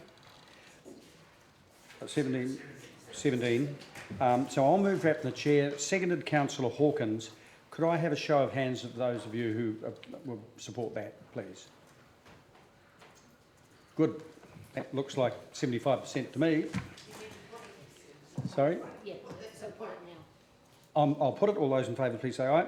Aye. Against? Carried. Right. So, can I come back again to... No, that's tautologist. Can I come back to... just when Councillor Benson Pope's not here. Any further questions on those, the feedback from the community? Bearing in mind that you will have the opportunity to raise these at any time through. Okay, if there are no further ones in the meantime, Councillor Vandevers, how many do you have? I was not really. In fact, it may not even be a question because it's not clear here. Under 62 and 63, this is on page 71, climate change. It says that submissions consistently supported the DCC's actions in the area, the 24 comments, but it doesn't make clear whether or not there's any spending associated with these. There's a separate There's a separate climate change report that will cover that, and that is requesting additional spending out of the 800 or that isn't in the budget, so it's in a Okay. separate. So is now the time to address that, or we do it with a separate report? Okay, that was my question, and it's been answered. Thank you. Right, okay. And I would note that a good number of the submissions we had didn't overtly reference funding. They were often opinions about priorities or just general comment. I mean, Ideals. perfectly valid, but that didn't always have a specific funding component. Right, do you have a question, Councillor Elder? Just quickly on cycleways, the Chain Hill Tunnel Trail, just a question about, it is also a climate change adaptation thing in the sense that people would be able to bike from Moskill, and where that's at. Is that going to be the subject? That's included in cycleway budgets that are currently part of the capital plan. Oh, cool, thank you. So we can come to that. Okay. So if we can now go to item 11, I think. So,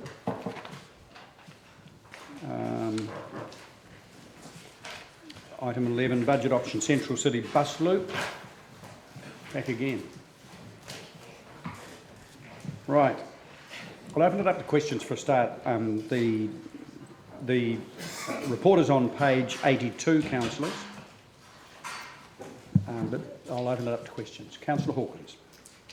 No questions at this point, but I have a question for you, perhaps, Your Worship, just in how, and for staff, how they want to deal with these two reports. There's obviously overlap between them, one being the delivery or otherwise of a Central City bus loop, and the other one is around offsetting bus fares. I've drafted a resolution that deals with both of them, but I don't want to be in a position where we can't do that if we haven't discussed both of those papers. Okay. So I'm just Well, asking for some guidance around okay. process. Well, I think what the best, you're quite right, they're connected. So I suggest that people in the first instance ask questions about either or both of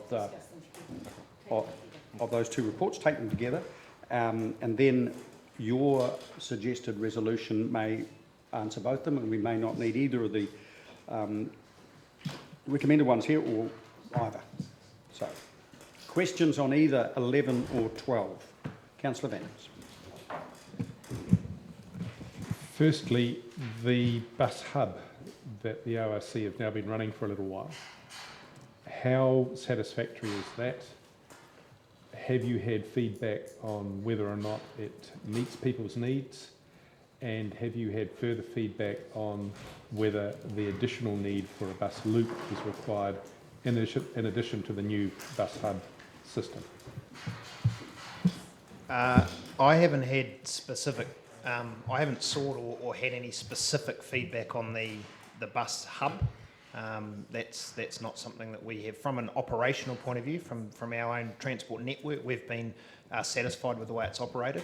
Some of the concerns we had about potential traffic impacts of running all the buses through a single point haven't been realised through changes to the traffic light systems and the scheduling of ORC's network, and also the communications that went out about where people could expect those issues, and they've managed to change their routes to work or however they travel through to avoid those. So we've been very pleased from that point of view. In terms of whether it's meeting the needs of public transport patrons, I couldn't provide any comment on that. On the second part of the question, the Central City bus loop, I would just refer to the consultation responses, which were 70 supporting the bus loop and 12 against it, as the best indication of whether people feel it's a necessary component of the public transport network. Right. I've noted the feedback and was completely unsurprised by it. The question that I have that I hope you can answer is, how does the ORC feel about us muscling in on the bus business, and about how our bus is going to interface with their bus service, and that's another unitary council argument actually, but whether or not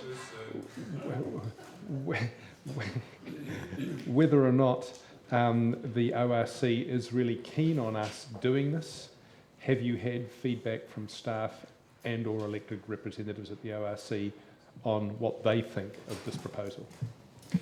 So the discussions we've had with staff, and there have been discussions at an elected member level at the Connecting Dunedin meetings, were around the proposal that's put forward to complete a full feasibility study of the need for and then any potential route options and how it would interact with the existing public transport network, of which ORC staff are happy with that proposal, and they're happy to co-fund that feasibility study to better inform the need for and the design of and potential trial of a central city bus network, loop, sorry. So when you say co-fund, are they going to 50-50 fund it? That's the proposal, yes. Okay. Right, thank you very much for that. And when do you think this, whatever comes out of it, when do you think, given agreement with the ORC, that it might actually be actioned? Are we talking 20 or 21? So we would be proposing to have the feasibility study completed late this year and reported back through next annual plan. And that's the discussions we've had with ORC at this time, and they're comfortable with that time frame. And you wouldn't consider using one of the existing ORC buses with their normal maintenance routine? It's going to be something different, electric? So we've got a motion in front of us asking us to consideration of the use of an electric vehicle, which would need to form part of that feasibility study. Obviously, there are other options that could be canvassed as well, but as far as the DCC motion goes, we will be putting that forward as asking that question as part of the feasibility study and making sure that that's one of the things that they look at. Thank you. Councillor Lord. Yeah, look, I just had a question, Richard. There was some submitters that suggested that we should be charging a minimal charge, be it 50 cents or $1, and I just wondered if it's too early to ask if you've had any thoughts about that. Look, I think, again, it comes back to that being the purpose of a full feasibility study is to flesh those things out. I mean, the nominal fees, there are costs associated with running those systems, so you've got to look at the cost of operating versus the revenue taking, and there's a number of things to look at, and there'll be a number of factors for them to consider, but I think that's why it's important we go through that feasibility exercise and we explore all of that properly. And there was another, I can't actually see where it is, but someone was suggesting just quite a small bus only carrying 10 to 15 people, and I'm thinking, in my mind, that would hardly seem much more than running the car around, and I thought it would need to be a bit bigger than that. Had you given that any thought? Again, I wouldn't consider myself a public transport expert, so I haven't really. No, that's right. Councillor Benson-Park. Thank you, Mr. Chairman. Just in respect of the timing of what might happen when, clearly if we weren't about to dig up George Street, things would be much more straightforward. Is there any capacity to get a trial in place before any George Street work starts, or is that impossibly complex given the statutory issues and the clarification needed with the ORC and so on? I think if you look through what options there would be timing-wise, if we were talking about completing a feasibility study in this calendar year and physical works on George Street being scheduled for April 2021, give or take, I think there would be time to implement a trial, but the challenge there might be that the trial period might run through the period at which the work starts, but there would certainly be a good number of months prior to any George Street work where you could run a trial on the existing network. It would seem to me that that would be desirable if it could be achieved, so that once the work was done, so you'd know whether it was a goer or not. You would have had the patronage or not and support or not, and then you could have a bit of a hiatus while the work was done until you got the actual more permanent route in place. Yes, you could. The other way I guess I might approach that is if it was shown to be a very useful and well patronaged way of moving people around the city, it could be an extremely valuable tool while there is more disruption through the central city, and actually running it through alternative routes based on whatever traffic management's in place might actually help us deal with some of the congestion issues that the major works might bring about. So I would think we would probably look, if we got it started before the works, we should already be thinking about how it might operate during the work and post-work as well.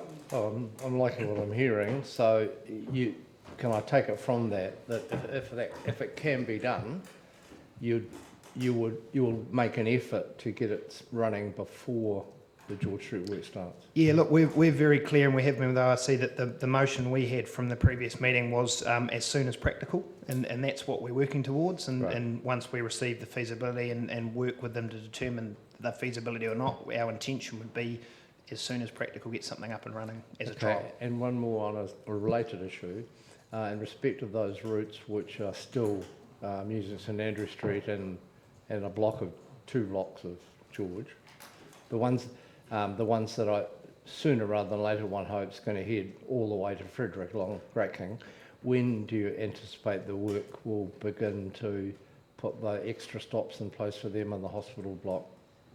So we're working towards late 2020, early 2021 to ensure that those that move can happen. It will have to be able to happen when the George Street work starts. Right. Thank you. Councillor Gary. Thank you, Your Worship. In the process, and I know this is very fluid at the moment from what you've just described, would we apply for external funding, which was discussed sort of at the outset, the possibility thereof? Yes, we would. I guess that the proposal we've made is, in terms of undertaking a full and proper feasibility study, would give us the options to look at all of those things properly. So ECA grants, NZTA funding as part of a public transport network. Those sort of things need to be planned carefully and considered as part of that study, which is why we feel that's the appropriate step to take in terms of getting to a point where we might be able to trial something. And so if we do decide to go ahead with this, obviously there'll be very careful comms around communicating with the community, because quite often they get a bit of information and we want them to have the context, don't we? Yes. Yeah. Cheers. Councillor O'Malley. So option 1 being the funding of the study. You say here you want to complete it before the RPTP review commences. So that's the regional public transport plan, right? And am I right in saying that did I hear that it was said that it'd be like November that they were going to start public consultation on that? Yeah, so they're looking to get that public transport plan review process underway in the second half of this year. Yep. And if the funding's confirmed through this process, we'll be in a position to go and source resources to undertake the feasibility study straight away, which can then feed into that RPTP process. And then would the intention then be that you go into the RPTP review and effectively this gets integrated into the RPTP? That correct, yes. Okay, thanks. Right. Councillor Lafiso. Councillor Wiley. Your Worship, thank you, Mr. Saunders. I'm just, I don't know, flying a kite or just, I've lost concentration a bit. So I'm just remembering this, I shouldn't say strident, but the voices of the city Rise Up people. So a feasibility study, is there any room to take it or to examine the lack of service or routes to Canongate and all those areas, or is that a piece of work for further negotiation with the ORC? So two things there. One thing the feasibility would look at is the potential route of any central city loop bus, which may or may not answer their questions. The second part is what Councillor O'Malley was talking about, the regional public transport plan review, of which DCC will take a very active interest in. That's the forum for them to really push for better services. Councillor Wiley. Thank you, Your Worship. Richard, I'm not sure whether you can answer this question or someone else around the table can. Looking at item 11 and also then going at item 12, has the ORC signalled what they're going to be doing in the next 12 to 18 months with improving the bus service? For example, real-life tracking and things like that to increase base patronage? They have indicated some things which align to the building of the bus hub. Is they are looking at Wi-Fi on all buses, which I think might even be in place now.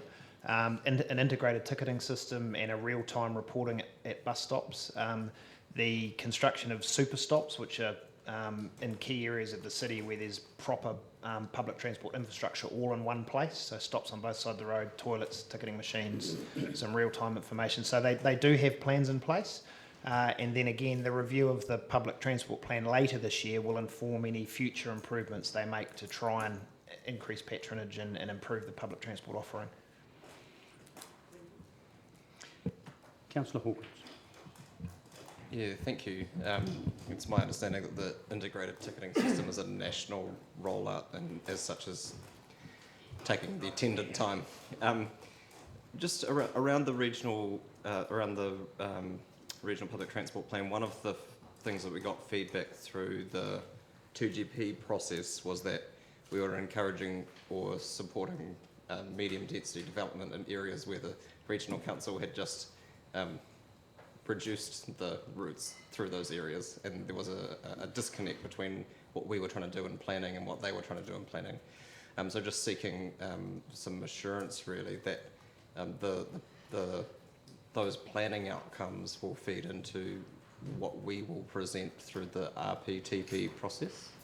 Yeah, I think that's a good point. I think we need to make sure that when we're considering what items we want to put on the table with ORC, we have a look more broadly than just transport. There are some planning implications, some urban design implications, and we need to make sure all of that's tabled. But again, I suppose going back to previous conversations, I think we're in a better position to have those conversations with ORC than we have been.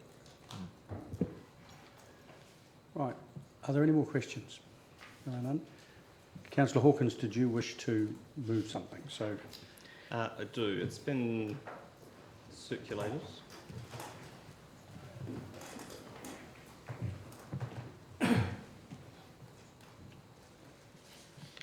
Won't fit on one screen, probably. Sorry.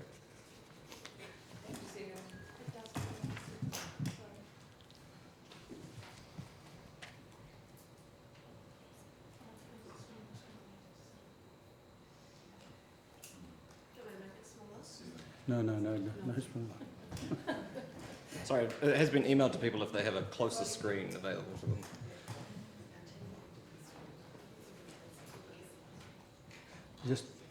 You just bear with us for a minute. So, before we go any further, is there a seconder for this? Councillor Benson Pope? Okay. I'm happy for, what I'm going to do is it's been moved and seconded. I'm happy for the mover to speak to it and then any questions you have, bring them in when you speak, or they will be addressed in the mover's right of reply. So we should be able to accommodate all the questions. But I wouldn't want to promise anything. I can try and address them in my right of reply. Thank you, Your Worship. I was anticipating a fair degree of community support for these two proposals when we made them explicit in the consultation process for the annual plan, but I was surprised actually by the degree of public support that we had, both for the trial of a free low-carbon central city bus loop and for the idea that is now commonly known as the Queenstown model, that we would use council revenue to offset bus fares on the wider public transport network. The first of these, to a degree, is offsetting the new bus routes in the bus hub model, which has taken bus access out of the main shopping street, which we dealt with, one of the benefits of A, and B, obviously, is just around making bus fares cheaper because they are still too expensive for too many people. I think I've been here too long when I'm suggesting that we put up a radical motion to get some more work done, as opposed to trying to get something happening. But unfortunately, this does require a degree of planning, as has been indicated by staff, and it's helpful. The timing is helpful given the work plan of the Regional Council for us to be able to do this work and integrate it with their review of the Regional Public Transport Plan.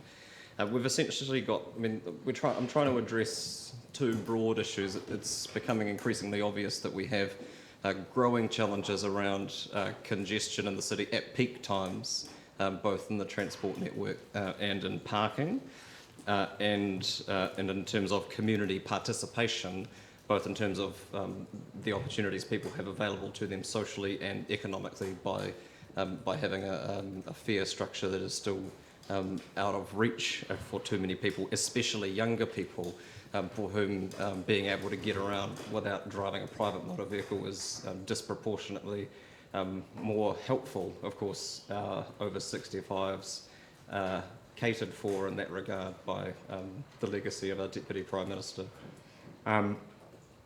So I'll nail my flag to the mast, I suppose, at this point. My interest this week is in doing what we can to support not so much our strategic framework, although that's important, but the two overarching principles that it sits underneath or within, which we haven't paid a great deal of attention to in recent times, and that is sustainability on one hand and Te Reti o Waitangi on the other, which means looking at supporting initiatives essentially around climate action and supporting mana whenua. And this, well, it's potentially both, but certainly sits squarely in the first camp. And we know from the carbon inventory work that we've done that transport is still roughly half of our carbon footprint as a city, and the only way we're going to tackle that, particularly with a growing population, is to make alternatives, safe and affordable alternatives, more available to more people, and that means having an efficient and affordable bus service, and it means safer walking and cycling options for people. So this is a way of trying to improve on bus service, and while it still isn't perfect, I do applaud the Regional Council for holding their nerve through the rollout of their new bus service, because for a large number of people it has been an improvement. But I think now that we've seen the whole thing in action, it's helpful to be able to review that later this year when they're doing a review of their regional public transport plan. The budgetary implications really are just acknowledging that the Transport Department is a very busy department with a lot of work on, and I can't envisage this work getting done if we don't include resourcing for us to either hire staff or bring in or commission work or whatever it needs to do. Basically, we're talking about putting together the best possible submission we can through the regional public transport plan to get the best outcomes for our city that we can, given the current constraints that we have around governance of the public transport system. So that is, and there's, sorry, it's because I can't see 5 and 6.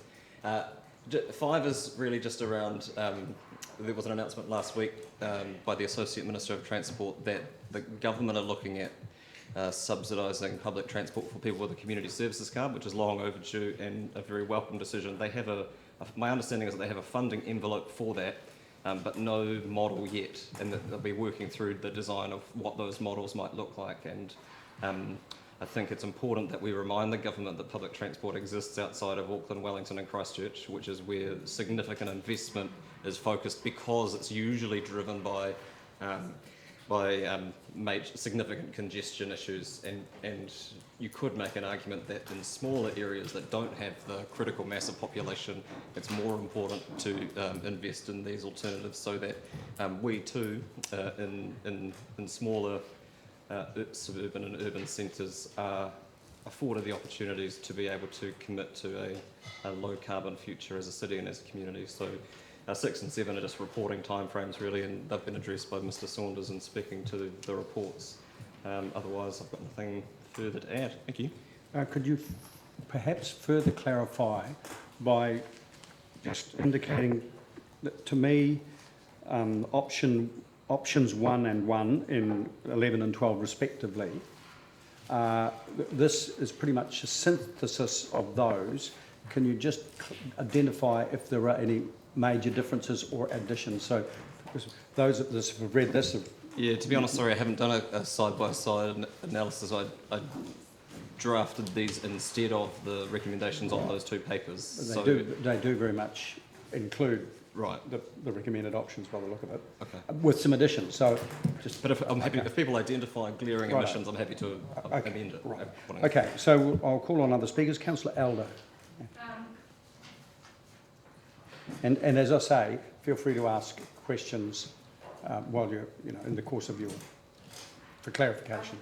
One of the questions is really under the second option regarding subsidies. Was there a budget put for investigating that? Because there's a difference. It's 100,000, which is for the Centre City Loop. Then exploring subsidies. Was there a budget for that? It was in option 1 of paper 12, paragraph 80. Oh, right. 80. So the total for under both of those was 180, but I'm cognizant of the budget pressures and comfortable we can deliver both of those for 150 if that's the motion. Okay, I just wanted to clarify that. Now, the other thing is, under current rules with ORC and us, can we specify that it has to be a 12-month trial, or is that possible? That's all I'm saying. I mean, the intention's there, and it says intent, but I'm just thinking. As per the previous motion, all we're able to do there is take that to the table as the preference of this council, and encourage any if it eventuates in a trial to commit to a 12-month trial. That's the way we'll be approaching it. So it'll be a partnership. Okay, and that would require looking at the budget for that. Yeah. Thank you. Now, do you wish to speak to this as well? Do I have to speak straight away? No. I just wanted to ask questions initially. And okay, well, I'll Sorry. come back. I'll treat that as a question and I'll come back if you wish to speak to it. Thank you. Thank you very much. Councillor Gary. Thank you, Your Worship. I really wanted to speak to it. I thank Councillor Hawkins for his detailed motion, which covers all of the high-level matters. I always try and relate it to people in the community and how to fix them. And I was thinking about people coming from where I live, which is on the peninsula, and it's a half-hour journey, and a lot of people wish to catch the bus. But the obstacles stopping them are the cost, and the fact that when they get to town, they have other places they need to go that they need their car for. And that difficulty. So for me, this is the piece of the puzzle that's missing to get people out of their cars, or if they have to bring their cars for some reason, maybe they're going to carpool, then it assists with that movement around the city and addresses the issue of congestion and finding a park and so forth. But also, I think the community has confidence in what we've described as the Queenstown model. They understand that has worked really well, and in fact, I've had people say to me that I don't understand why we haven't done it already. I think there's a real thirst for this initiative. And the final thing I'll say is, again, I'm going to mention again the climate change protesters, both last Friday and yesterday. People are looking for leadership, they're looking for visible climate action. And this certainly is an action in the right direction. It means we're serious. And there's so many times when the transport system has come up, whether it's people complaining about parking, people wanting climate change leadership, people wanting to raise the issue of congestion. This actually covers so many of those matters. So I'm very happy to support it. Councillor Hall. You need to put your mic down. Thanks. On item 1 with your low carbon bus, I haven't got a problem with that. The problem you will end up with the cost of a low carbon bus for 1 year, where a supplier wants to write it over 5 to 7 years to write it off. Your cost for your low carbon bus might be too high. So if we put low carbon if possible, but just to have a bus running to make sure it's efficient for the 12 months would probably be a way cheaper option. So at the moment, this is just indicating that support, as Yep. Richard said, these are just things we take to the table. Yep. However, if a local operator does decide to buy a bus, remembering there are numerous bus routes in operation around the city, so any local operator who's already in the market has the ability to move Yeah. this bus into any one of the other routes if they choose to do that. Yes, So, yeah. but yep, it's just about putting that option as a preference on the Yeah, table. we just put that option in there, low carbon if possible would be, it gives you the option. All of it is if possible. So we're just saying these are our preferences, that's our support. Councillor Lord. I just had a question for Councillor Hawkins, and that's in 1B. It says using DCC revenue to offset bus fares, and I wonder if that could be worded slightly more specific to parking revenue as opposed to the general rate.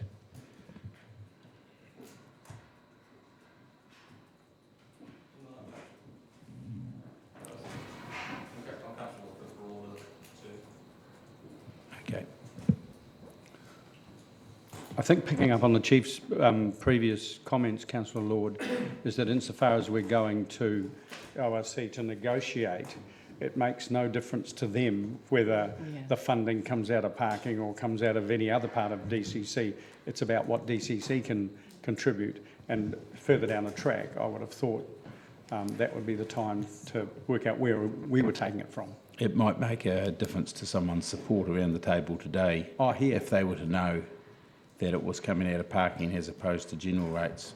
I think a farmer living in Middlemarch or Hyde paying the general rate perhaps 20 times the normal. All I'd say to that is, in reality, we have a total spend and then we have sources of revenue.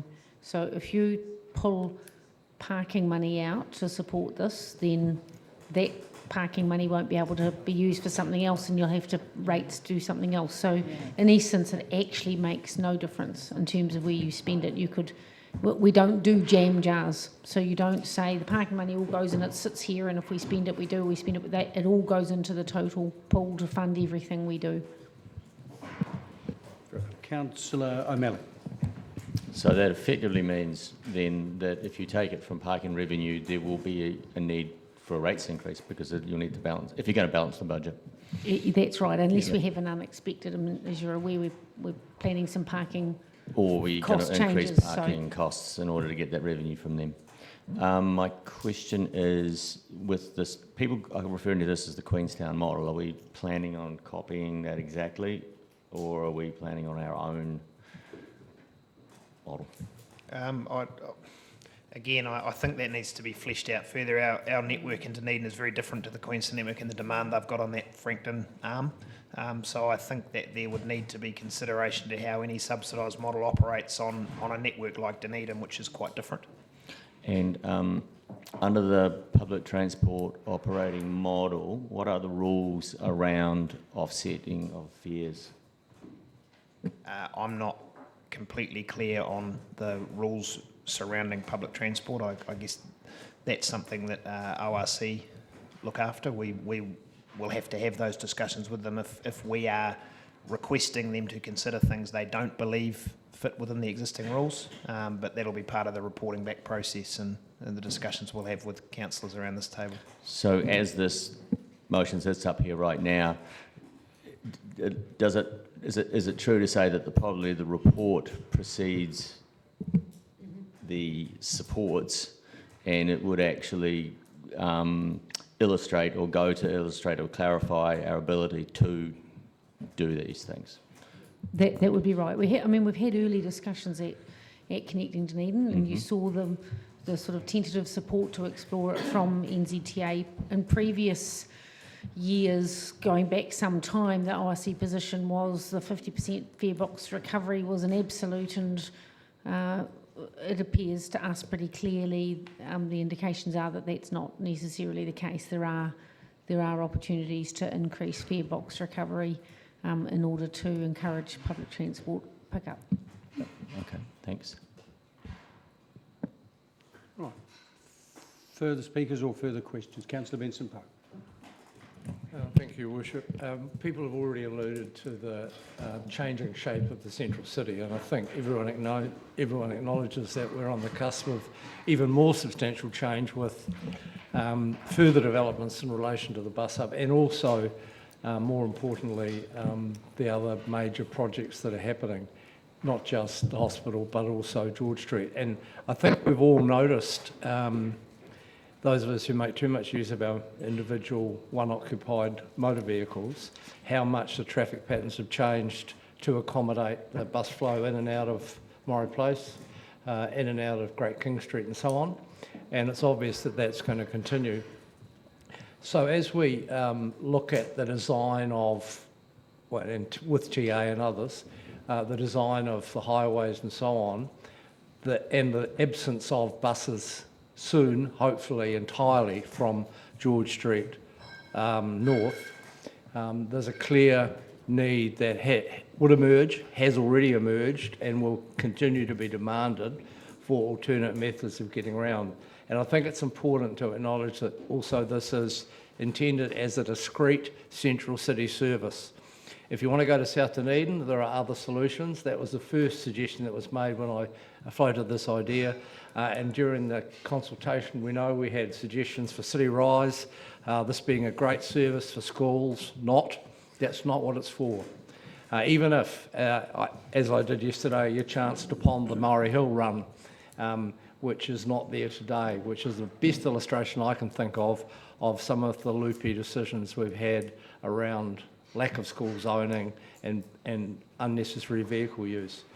I think this will be, I think a trial like this will inevitably be hugely supported. I think that's reflected in, as Councillor Hawkins already said, the support that it received in submissions. And I'm heartened to hear the urgency that Mr Saunders is giving to this to try and get something in place before we actually start digging holes in George Street, because that will give us a factual basis for the design, the route and the rest of it, to make sure that whatever we do sits very well with the final designs after they're consulted on. Councillor Lord.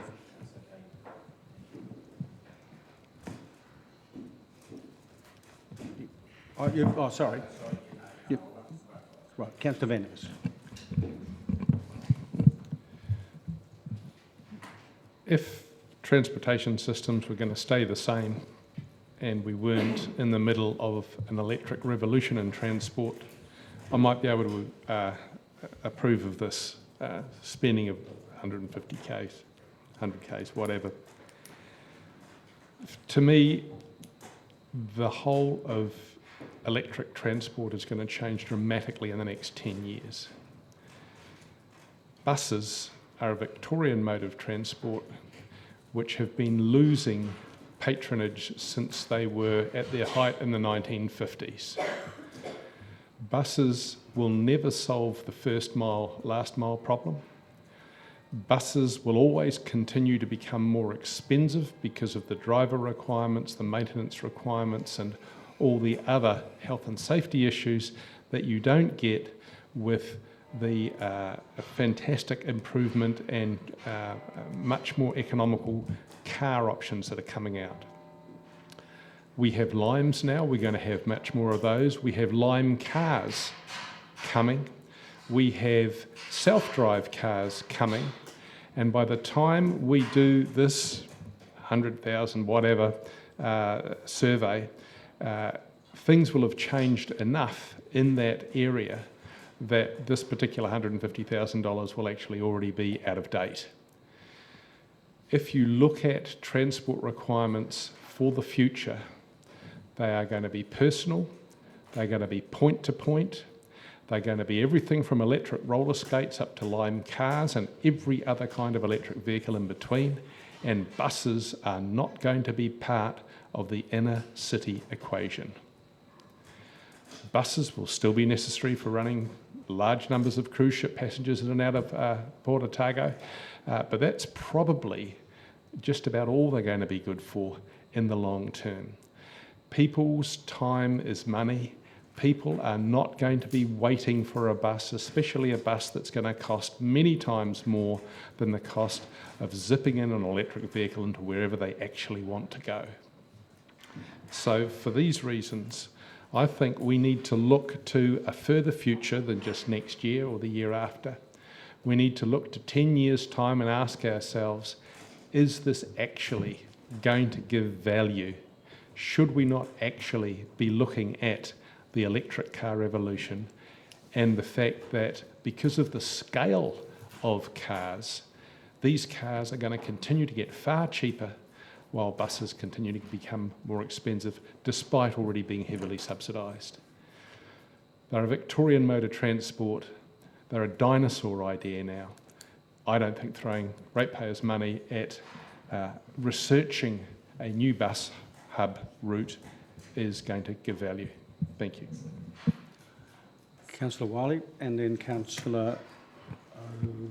haven't you spoken already, or did you just ask questions? That's right, you did too. So Councillor Wiley and then Councillor O'Malley.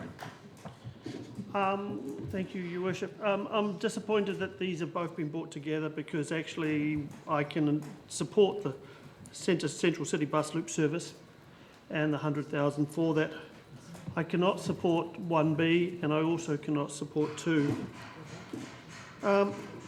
For me, it's a case of when I see DCC revenue to offset bus fares on the wider public transport network, it's hard to support a bus service that is not technology or user-friendly. I've seen time and time again family and friends left at bus stops where the bus is either gone, hasn't yet arrived, and has no idea when it's arriving. In this day and age of technology, it's not hard to use a bus service or get a bus service that actually works a bit like a Uber, a service for a car. The technology is there. It's been there for quite a few years. The Queenstown model has been there since at least 2010 and we still haven't seen it in this city. And until I see some concrete evidence about what the ORC are doing and when they're going to implement the bus service and the technologies, I find it really frustrating to see that we would offset a bus service that to me doesn't work. It's not effective. I would like to see clear outcomes. And so it's really frustrating that actually there's so much of this I could support, but I just can't support it as together. Thank you. Councillor O'Malley. I mean, I support everything that's intended here, but it is a bit of an issue that they've been put together because it actually almost looks like there's a $30,000 cut taken out of the revenue because it was 100 in the first item and I think 80 in the second. I'm always concerned that that a plan is being proposed before the study of the ability to implement it has been done. So I support the idea of investigation of the bus loop and then moving very quickly to implementation. I'm just worried that the design and the route's been picked already before the study's been done.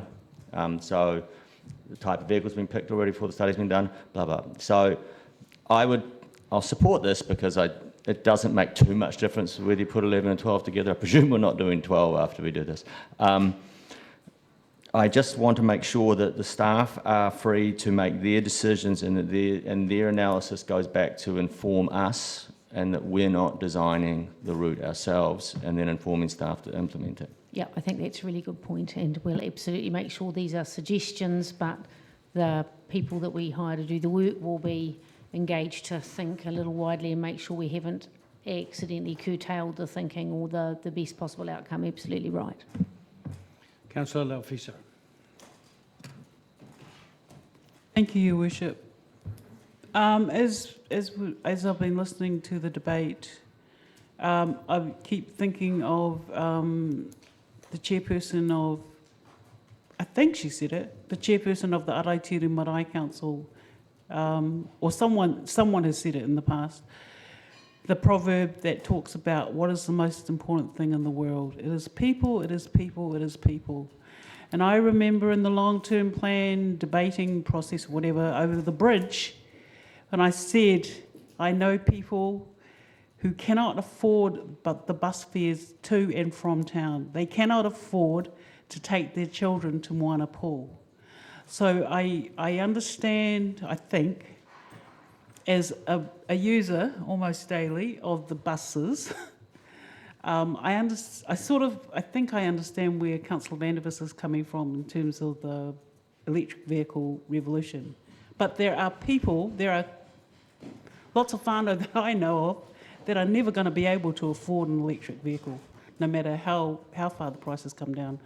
So in the meantime, I think we have to take some leadership and actually try and encourage people to utilise a public bus, we have to encourage the ORC, I believe, to work in partnership with us so we can improve the public transport system, and we can actually comply with people's requests who say that they want to participate in this society, but they can't afford to. And I see this motion as being part of supporting that, both parts. Further speakers? Councillor Elder. I can support this, noting that the feasibility study is a really important stage of this. We want to get it right. I see the Luke bus as performing quite a few roles, actually. I note that some of our disability community are concerned about the hub being a wee way from George Street and being able to get and use access George Street. So that's a big plus. Also with tourism, I know that seasonally we can actually use this to help with tourism, getting people to our wonderful facilities that we've got around town.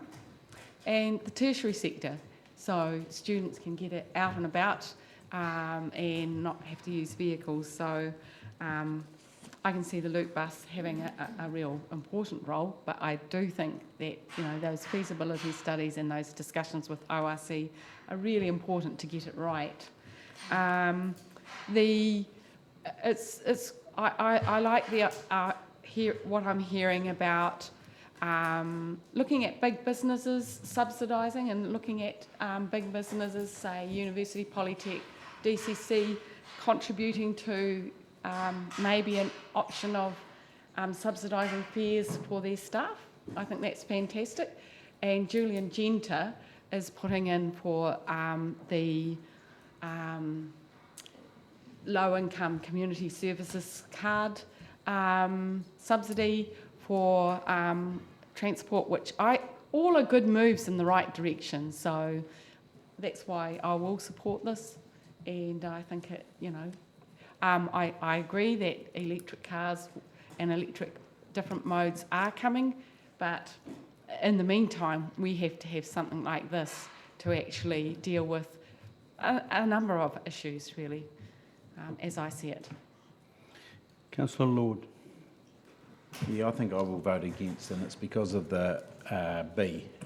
I think the Chief made the comment we don't have jam jars, but I think we do have the ability to set fares. It says in the original paper, paper 11, that it might be recovered from parking revenue, and I believe that we can set parking at a price that we can recover it, so the people that are effectively paying for the parking can use the loop, and what they get for free they've paid for somewhere else indirectly. But I don't think it's fair that the general rate, someone that might live in Middlemarch or Hyde might pay 20 times the rate of everyone else, or 40 times the rate, depending on the size of a farm, for a service they may never use. So.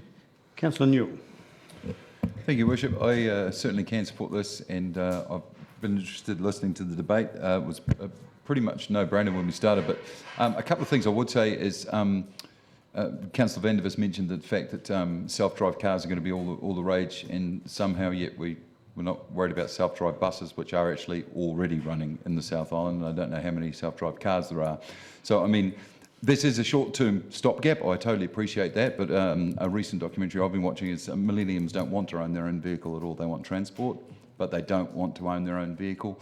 This is a stopgap measure for sure, but I think it's, especially when we're all concerned about how many parks there are in the CBD, this is going to take cars out of the CBD means you can park, 400 metres away and grab the loop bus and get to where you need to be. So I don't think it's a be-all and end-all, but it's certainly a wonderful stopgap measure. And I was encouraged to hear Mr Saunders talking about having it operational as soon as possible, which is something I hadn't thought of, but that could be a huge help for us while we do have so much disruption in the CBD regarding the Central City redevelopment and also the hospital rebuild. So, yep, I look forward to supporting this. Councillor Wilson. Thank you.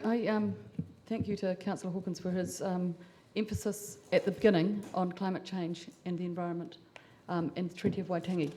For me, and I think we're just getting into too much detail if we're worried about 1B. 1B is about saying, what is the best way that we can ensure people get out of cars and assist in that process for me? I mean, that's one way of looking at it. We have a climate change problem. If we haven't heard the number of people who have come along and talked to us about that in the last few months especially, with more and more passion, saying, please do something. For me, it's about, it doesn't matter which jam jar or not jam jar it is. For years, 55% of our rates that went into roading were paying for people's car parking, substantially. There was a very small quantum, went into, some was paid for by paying, by the metering, but a lot of the roads are filled by cars day and night, which were paid through by rates, by at least 50%. We didn't worry about that then.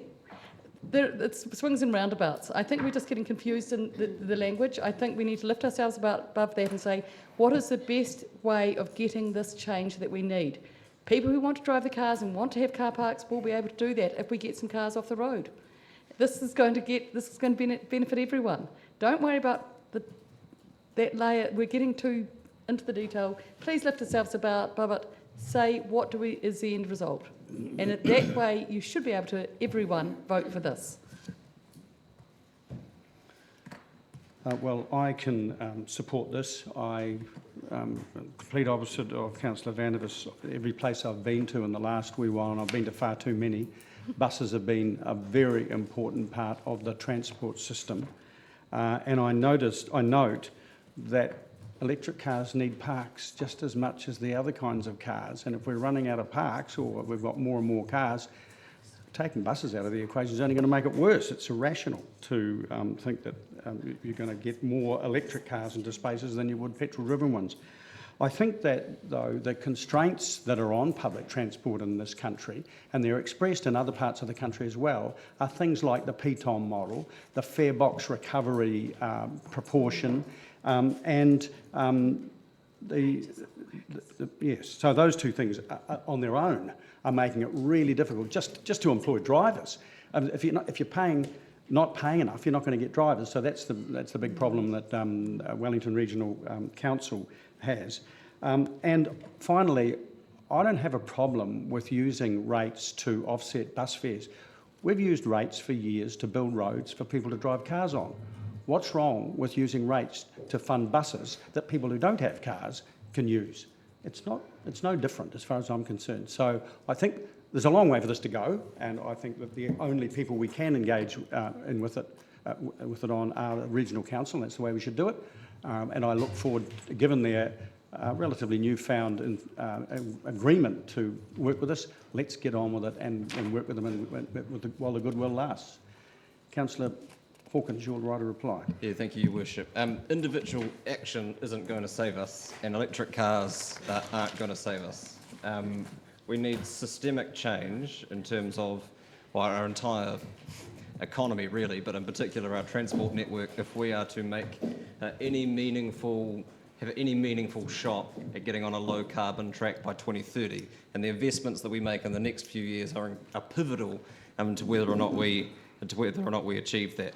As Councillor Gary has said, this is about helping people get out of their cars. This is a low carbon investment. Anything that supports public transport is. It's also an investment in car parking. The single best thing that we can do for people who are concerned about the pressures put on car parking is invest in alternatives to people having to drive and park their cars in the centre of town or anywhere, which means making our public transport system more affordable. It means making active transport, cycling and walking safer for people. It's been said that all of this work is of no use to the rural community, and I would beg to differ. I would have thought that if anyone had something to lose from an unstable climate of increasingly extreme weather, it would be people who require the land to make a living.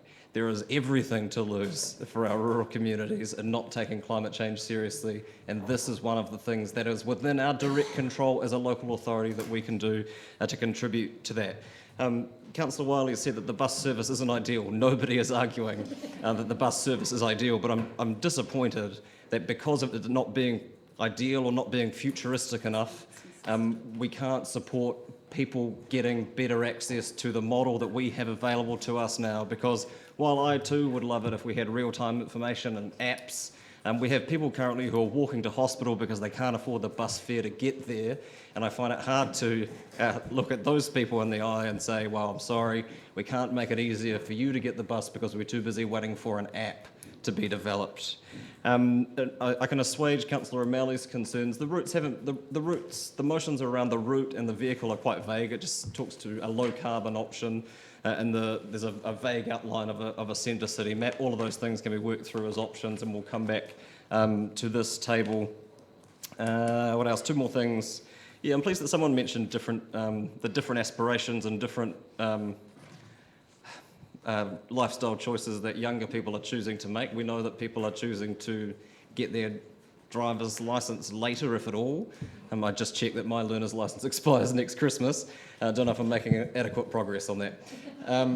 But we need to be able to support the choices that people want to make to be able to contribute to fixing the problem that we face and the challenge that we face, because it requires collective solutions. And just finally, on jam jars, not a fine colloquialism, I'll tell you whose jam jar we're taking money from if we don't engage in this kind of work, and it's the people who will follow us sitting around this table and for generations to come. It is intergenerational theft, not doing everything within our power especially in the next few years, if not the next decade, to work towards a transition to a low carbon economy and a more stable climate.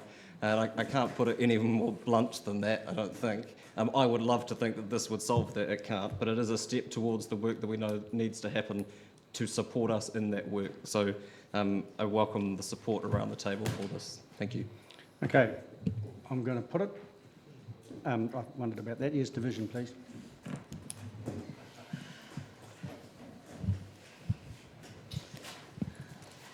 Councillor Benson-Pope. Councillor Elder. Aye. Councillor Gary. Aye. Councillor Hall. Aye. Councillor Hawkins. Aye. Councillor Lafuso. Aye. Councillor Lord. No. Councillor Newell. Aye. Councillor O'Malley. Aye. Councillor Vandervis. No. Councillor Wiley. No. Councillor Wilson. Aye. Your Worship. Aye.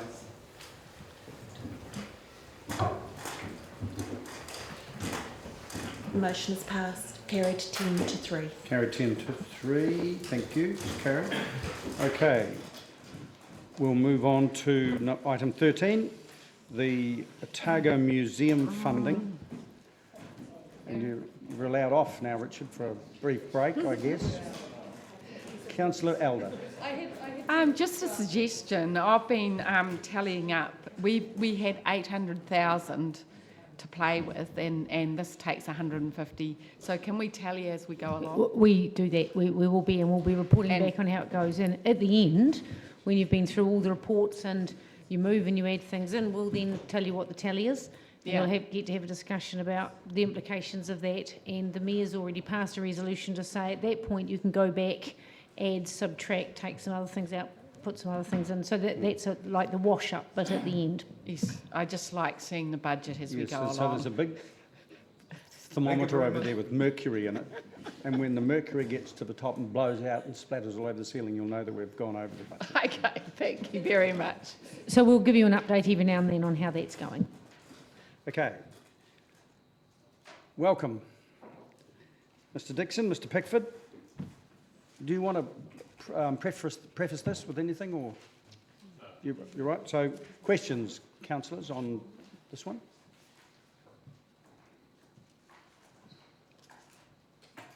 There are none. Would anyone like to move the recommended resolutions? Councillor Newell, seconded Councillor O'Malley. Thank you. In that case, would either of you, in the first instance, Councillor Newell, wish to speak to it? Councillor O'Malley, do you have it? Any other speakers? Well, in that case, and since you probably won't want to exercise your right of reply either, I'll put it. All those in favour, please say aye. Aye. Against? Carried. Right, on to item 14, budget option St Clair Esplanade. Where's Councillor Steadman when he's needed? I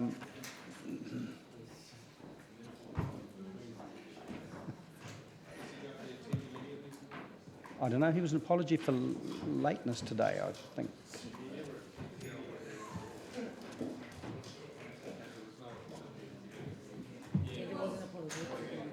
It was an apology. But having...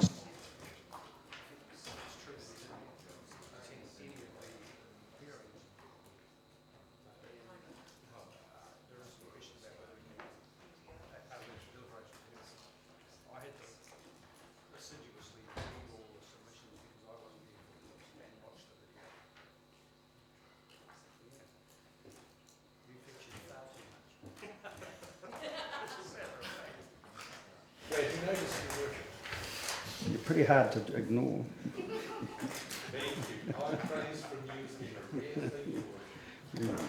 Okay, it's in Clare Esplanade. Councillor Benson Pope. Can I just ask, I don't know which staff member, in respect of the second bullet point in item 2 in the paper, right at the start, that suggests a 40,000 allocation for site work, surveying and so on to see what options are available. Is that figure real, or has it been plucked out of the ozone?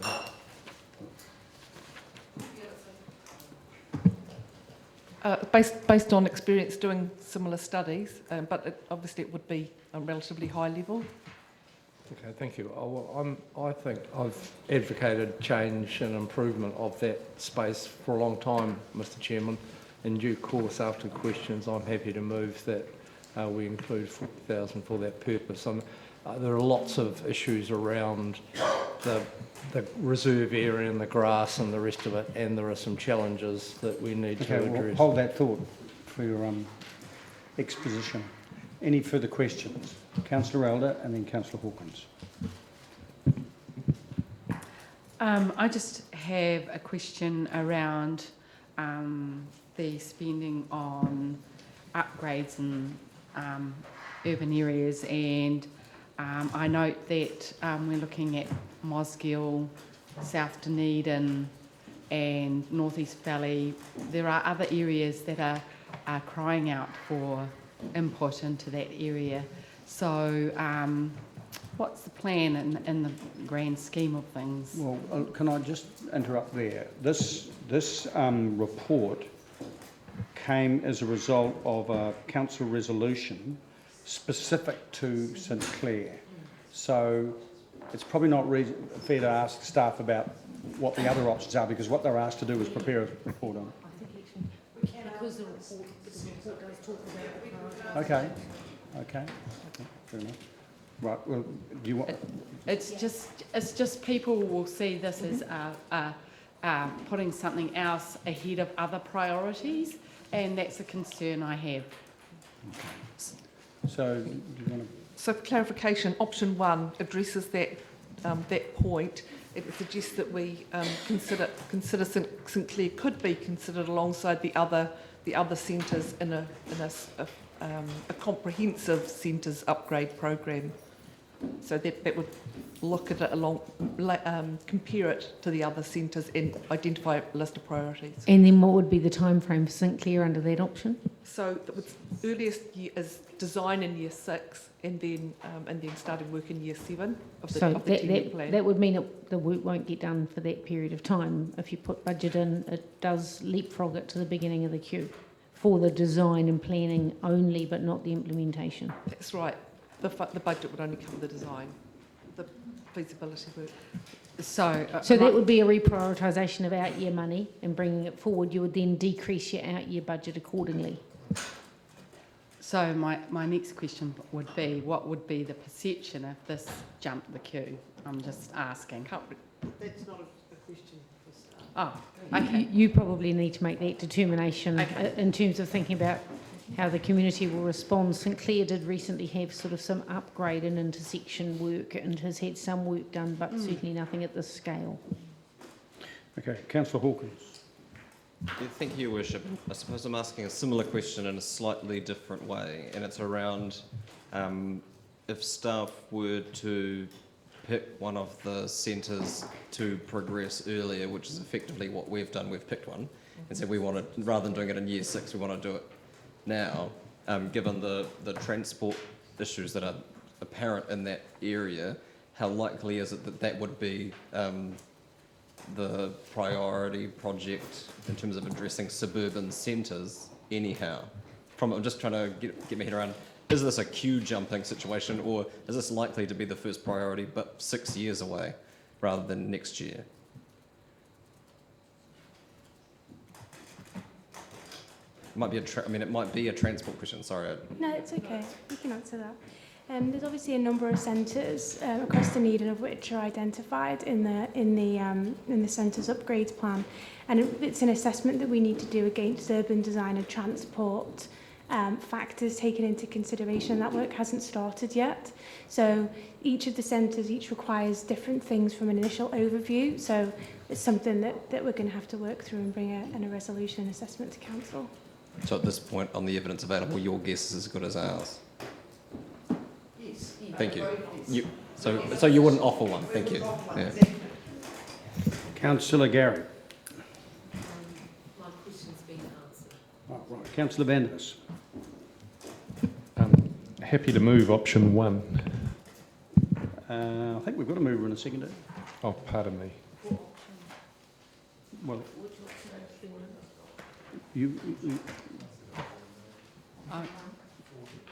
Option 2. Well, I'm happy to.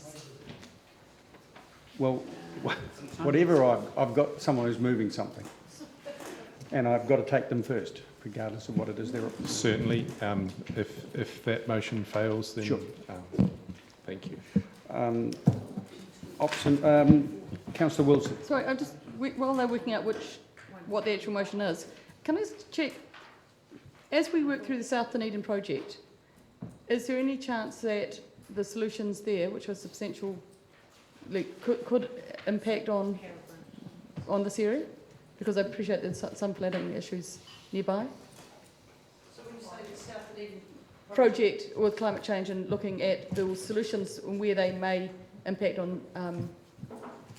it's a high level. I appreciate we haven't done a lot of work, but we don't know what the answers to that are yet, do we? Personally, I think it's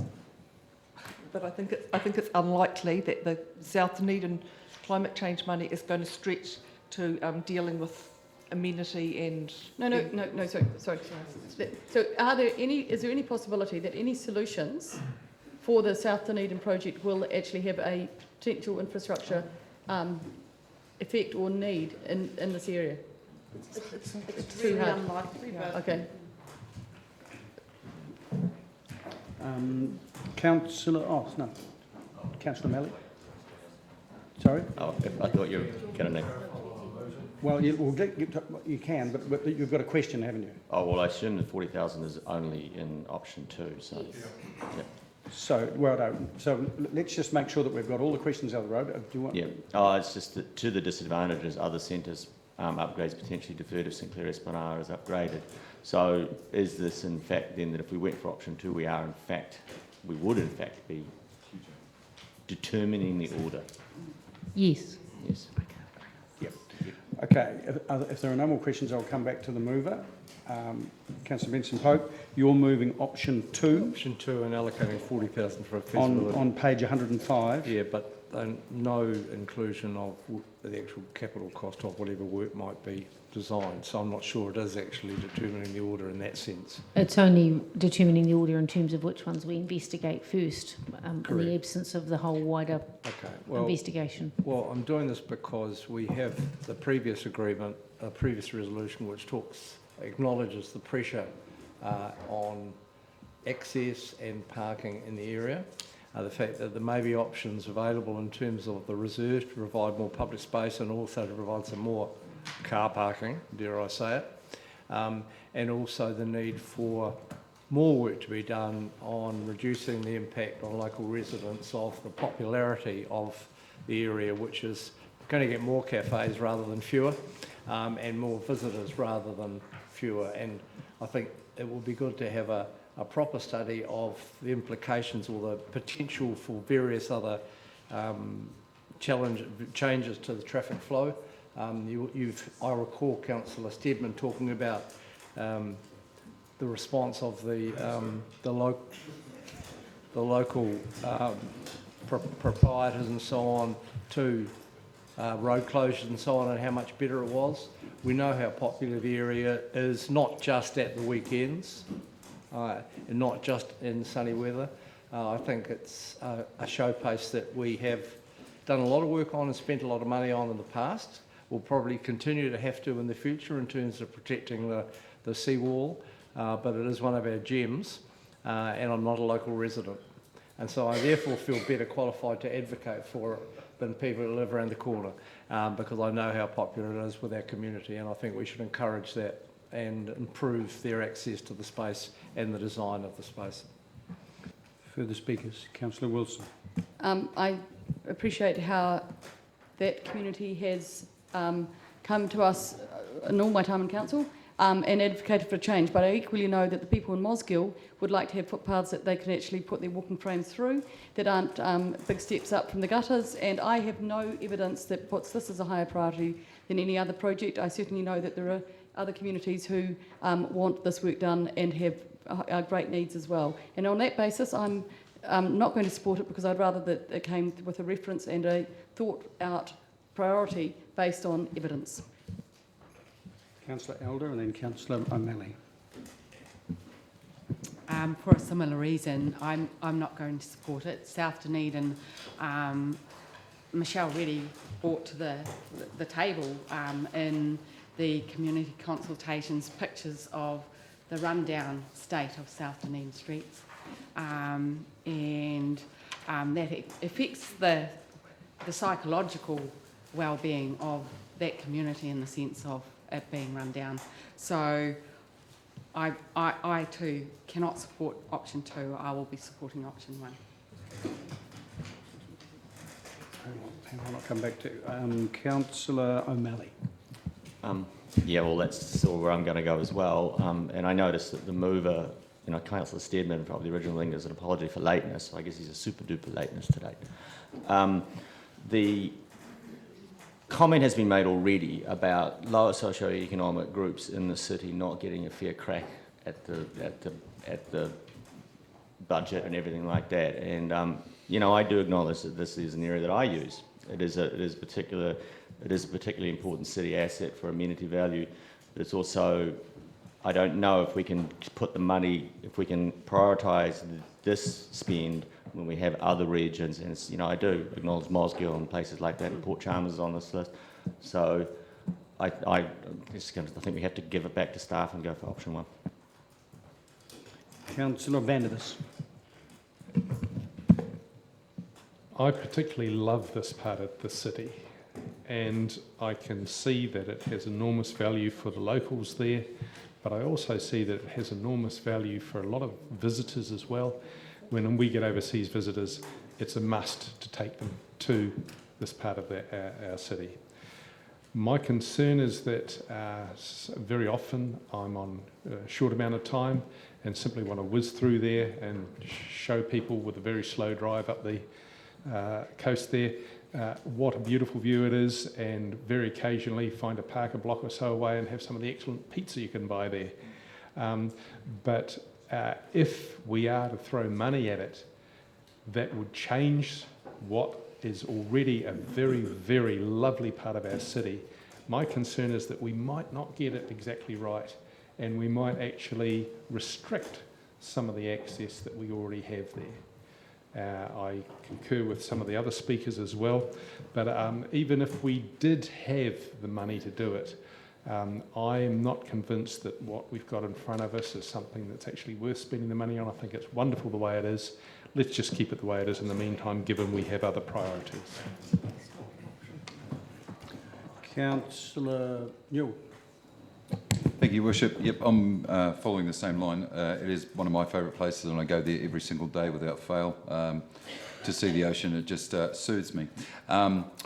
I think there are a lot of other priorities, and I would like, if we had one of those jars that was full of cash and just waiting to go somewhere, it would be something that we could look at. And I think the parking, dare I say it again, could be addressed there.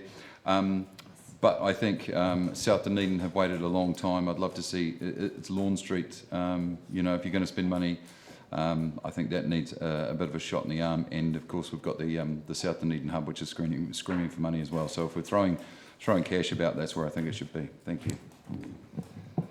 Councillor Hawkins. Yeah, thank you, Your Worship. I would like to be able to make an informed decision as to how we prioritise our investment in suburban centres, and I say that regardless of the fact that mine isn't the one that's up for discussion. So, and my hunch is that this doesn't appear to be generating a great deal of political support. So, in the absence of this failing, but I'm also not comfortable waiting until year 6 of the long-term plan to make any progress on prioritising and doing some work in our suburban centres. So just foreshadowing that should this fail, I will move a subsequential motion that the money instead be allocated towards a piece of work to do the prioritisation of the suburban centres work programme and to inform any subsequent budgets for future years. Okay, bear in mind that Councillor Vandervis has already indicated that he has a subsequent motion. I don't think they're mutually I'm not saying they are. In fact, I was about to say that they may actually be compatible. Right, are there any other speakers? Councillor Gary. I've been listening carefully to the debate, and I appreciate colleagues' really careful thought about this. If I reflect on the annual plan submissions, this didn't come through really strongly, and I'm sure people who live in the area, there are issues, and we certainly can do this work. But if we're thinking about deprivation and about waiting a long time, certainly for me through the annual plan submission, South Dunedin came through as an area that required some investment and was looking for some attention. I also know too in some of the outlying areas that the city centres, people are looking for attention to those areas, and it's very easy for people who live in the outskirts of our city to feel as if, and we do get this feedback often, to feel as if they are forgotten. So I would like to make an informed decision. I like the track that Councillor Hawkins is going down. I'm going to be voting against this, and I'm going to look at the other motions that come through. Okay. Well, I'm finding it difficult to support this for all of the reasons that have been mentioned around the table. This is actually the import of option 2, as you've seen from the text. It approves 40,000 towards the development of the Seclair Urban Village Plan. I think it would be fairer to look at the big picture, look at all of the centres, and then work out the priorities rather than identifying one in the first instance. And I'm interested in the suggestion that the 40k might be applied to that effort in option 1 rather than to just one place. I would say that in looking at if this work were to be done and the whole area around St Clair were to be developed, there would be obvious beneficiaries. And it seems to me that this is a place where we could at least consider a targeted rate to pay for some of those, because certainly the businesses, and to some extent, there'd be a moot point where the residents benefited, but certainly the businesses would. So if I were looking at doing something here, I'd be looking at doing it in partnership with the businesses who would benefit from it. So apart from that, I'm afraid I can't support it. Councillor Wiley, have you not spoken yet? Councillor Wiley, speak, or forever hold your peace. Your Worship, I've been bouncing back and forth on this one. I think there is some merit in about the, approving the $40,000, but I actually think you touched on in the first part of your quick speech, is that I think this has opened up a larger can of worms, and I think that's where I would prefer to see and say, look at everything entirely. So even though I emotionally support this, I can't support it with a vote. Okay. Councillor Benson-Pope, your right of reply. I'm sorry, I'm just finding it hard to reconcile that last statement, but I won't go there. I'll just draw people's attention to the fact that this report has been presented because it was asked for by councillors. I think no matter what priorities might be, this work on urban centres is far too far in the future, be it Molesgiel, the home of the walking frame, or anywhere else. And I think Councillor Hawkins' solution, or foreshadowed resolution, is a good solution to actually come up with a sensible pathway forward so that people don't have to defend their territory, and we can make a rational decision about how such work proceeds.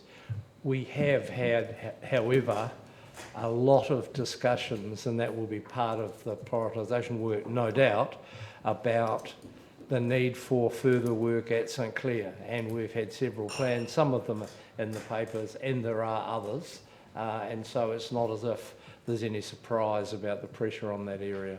And as to targeted rates, well, councillors know my view on such, so I'll look forward to the Mayor moving a rate in that direction in due course. I know, long before then. Okay, all right, I'm going to put it. All those in favour, please say aye. Aye. Against? No. It's lost. Now, Councillor Vandervis, you indicated you subsequent to motion. Yeah, I'd like to move option 1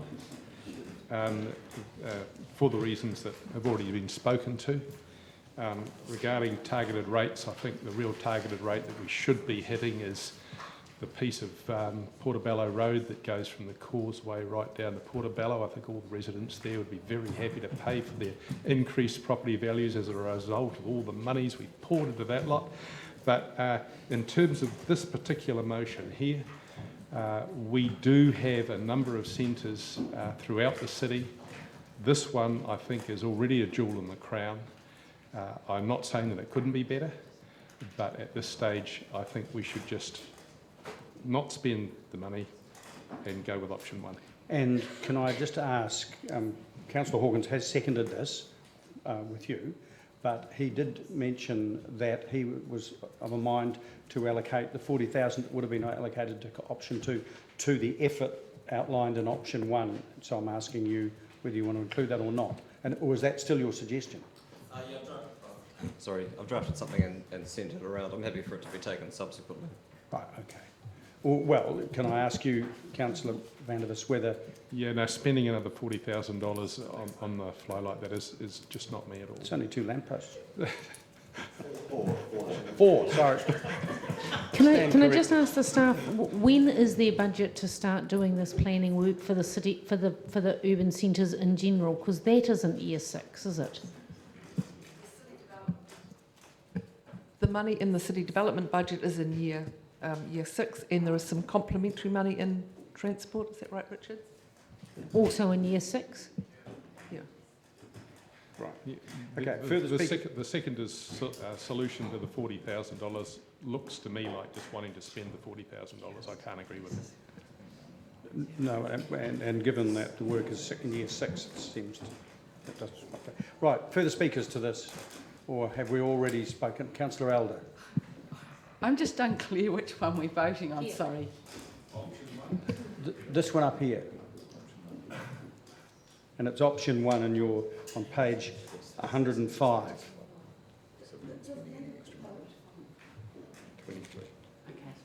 Okay. Thank you. Councillor O'Malley. Just a procedural question. If I've got questions on Councillor Hawkins, that they can be asked later, right? His supplementary motion. Insofar as Councillor van der Vis has chosen not to include the 40,000, Councillor Hawkins just has indicated he will could have a subsequent motion on that. Okay, so that'll be separate and be able to asked on later. Yep, cool. Separate. Councillor Wilson. Sorry, procedural question, and it's about, this is a matter outside of the annual plan process, which is a 3-year process. So I'm not quite sure if it's valid for here, but also if we don't move anything, this basically carries on anyway. So I'm not sure that there's a need to move anything. Is there a need to move anything? No, that's right. You could just do nothing at all, or you could do this, which confirms the earlier decision in the draft budget.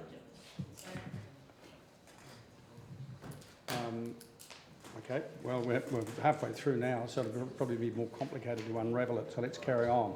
Any more speakers? Councillor Gary. I'm really speaking to clarify the matter for myself.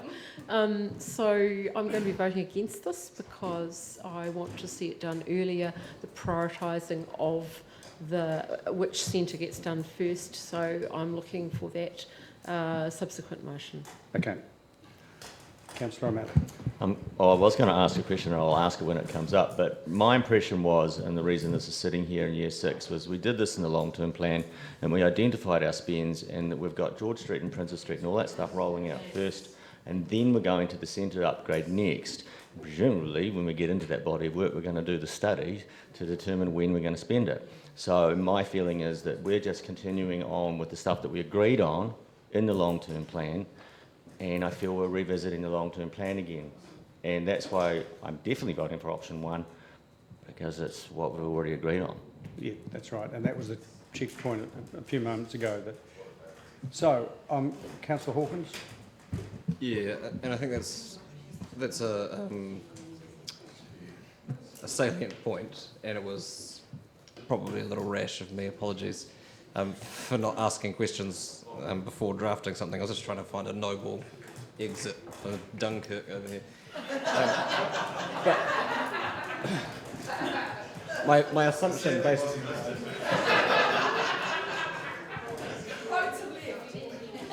My assumption is, given the prioritisation of the work over the 10-year process, that even if there were a will and resourcing for the specific piece of work, there would be insufficient resourcing in that team to oversee it in the next 12 months, given the significant urban design projects that are also ongoing. Okay, so it wouldn't happen even if we put, well, it's unlikely to happen even if we put money in for this project. Or something else has to be deprioritised. That's fine, in which case... I just checked too with Richard. Mine hasn't been seconded, so no. I'm happy to withdraw the motion. Right, so right now we're with Councillor van der Vis's motion, and I'm going, since, do you wish to exercise right of reply? So I'm going to put it, and it's up on the board there now, and it's really confirming what we did in the long-term plan, as Councillor O'Malley said. All those in favour, please say aye. Aye. Against? Carried. Okay. Now, I think we will draw it to a halt, and I just want to relate a story that was brought to my mind by Councillor Wilson talking about Mosgiel as mobility scooter borough. Walking frame. I took a call a couple of years ago from a very querulous lady in Mosgiel who was... Yes, I have.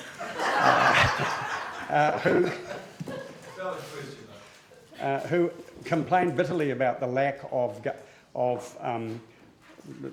proper, gutters and easements through from she had no footpath, and so she had to go down a big hollow and get up. And she said, "You should come out here and use my walking frame, and you'd know how bad it was." She said, I've voted for you before. I'm 95 and I'm never voting for you again. And I'm sorry I kept her waiting. She won't. So we're here at 9 o'clock tomorrow morning. I'll move from the chair that we'll adjourn, and seconded by Councillor Benson-Pope. Can I just ask, though, Mr Chairman, are we planning to work a bit later tomorrow? Yes, so let's get this adjournment. We'll adjourn now. All those in favour, please say aye. Aye. Against, carried. We will almost certainly try and push, if we're still going tomorrow at 5, push the envelope a little bit and through till 6 or 7 to get it out of the road. Otherwise, we could be up against it on Friday evening, and that is not an outcome to be desired.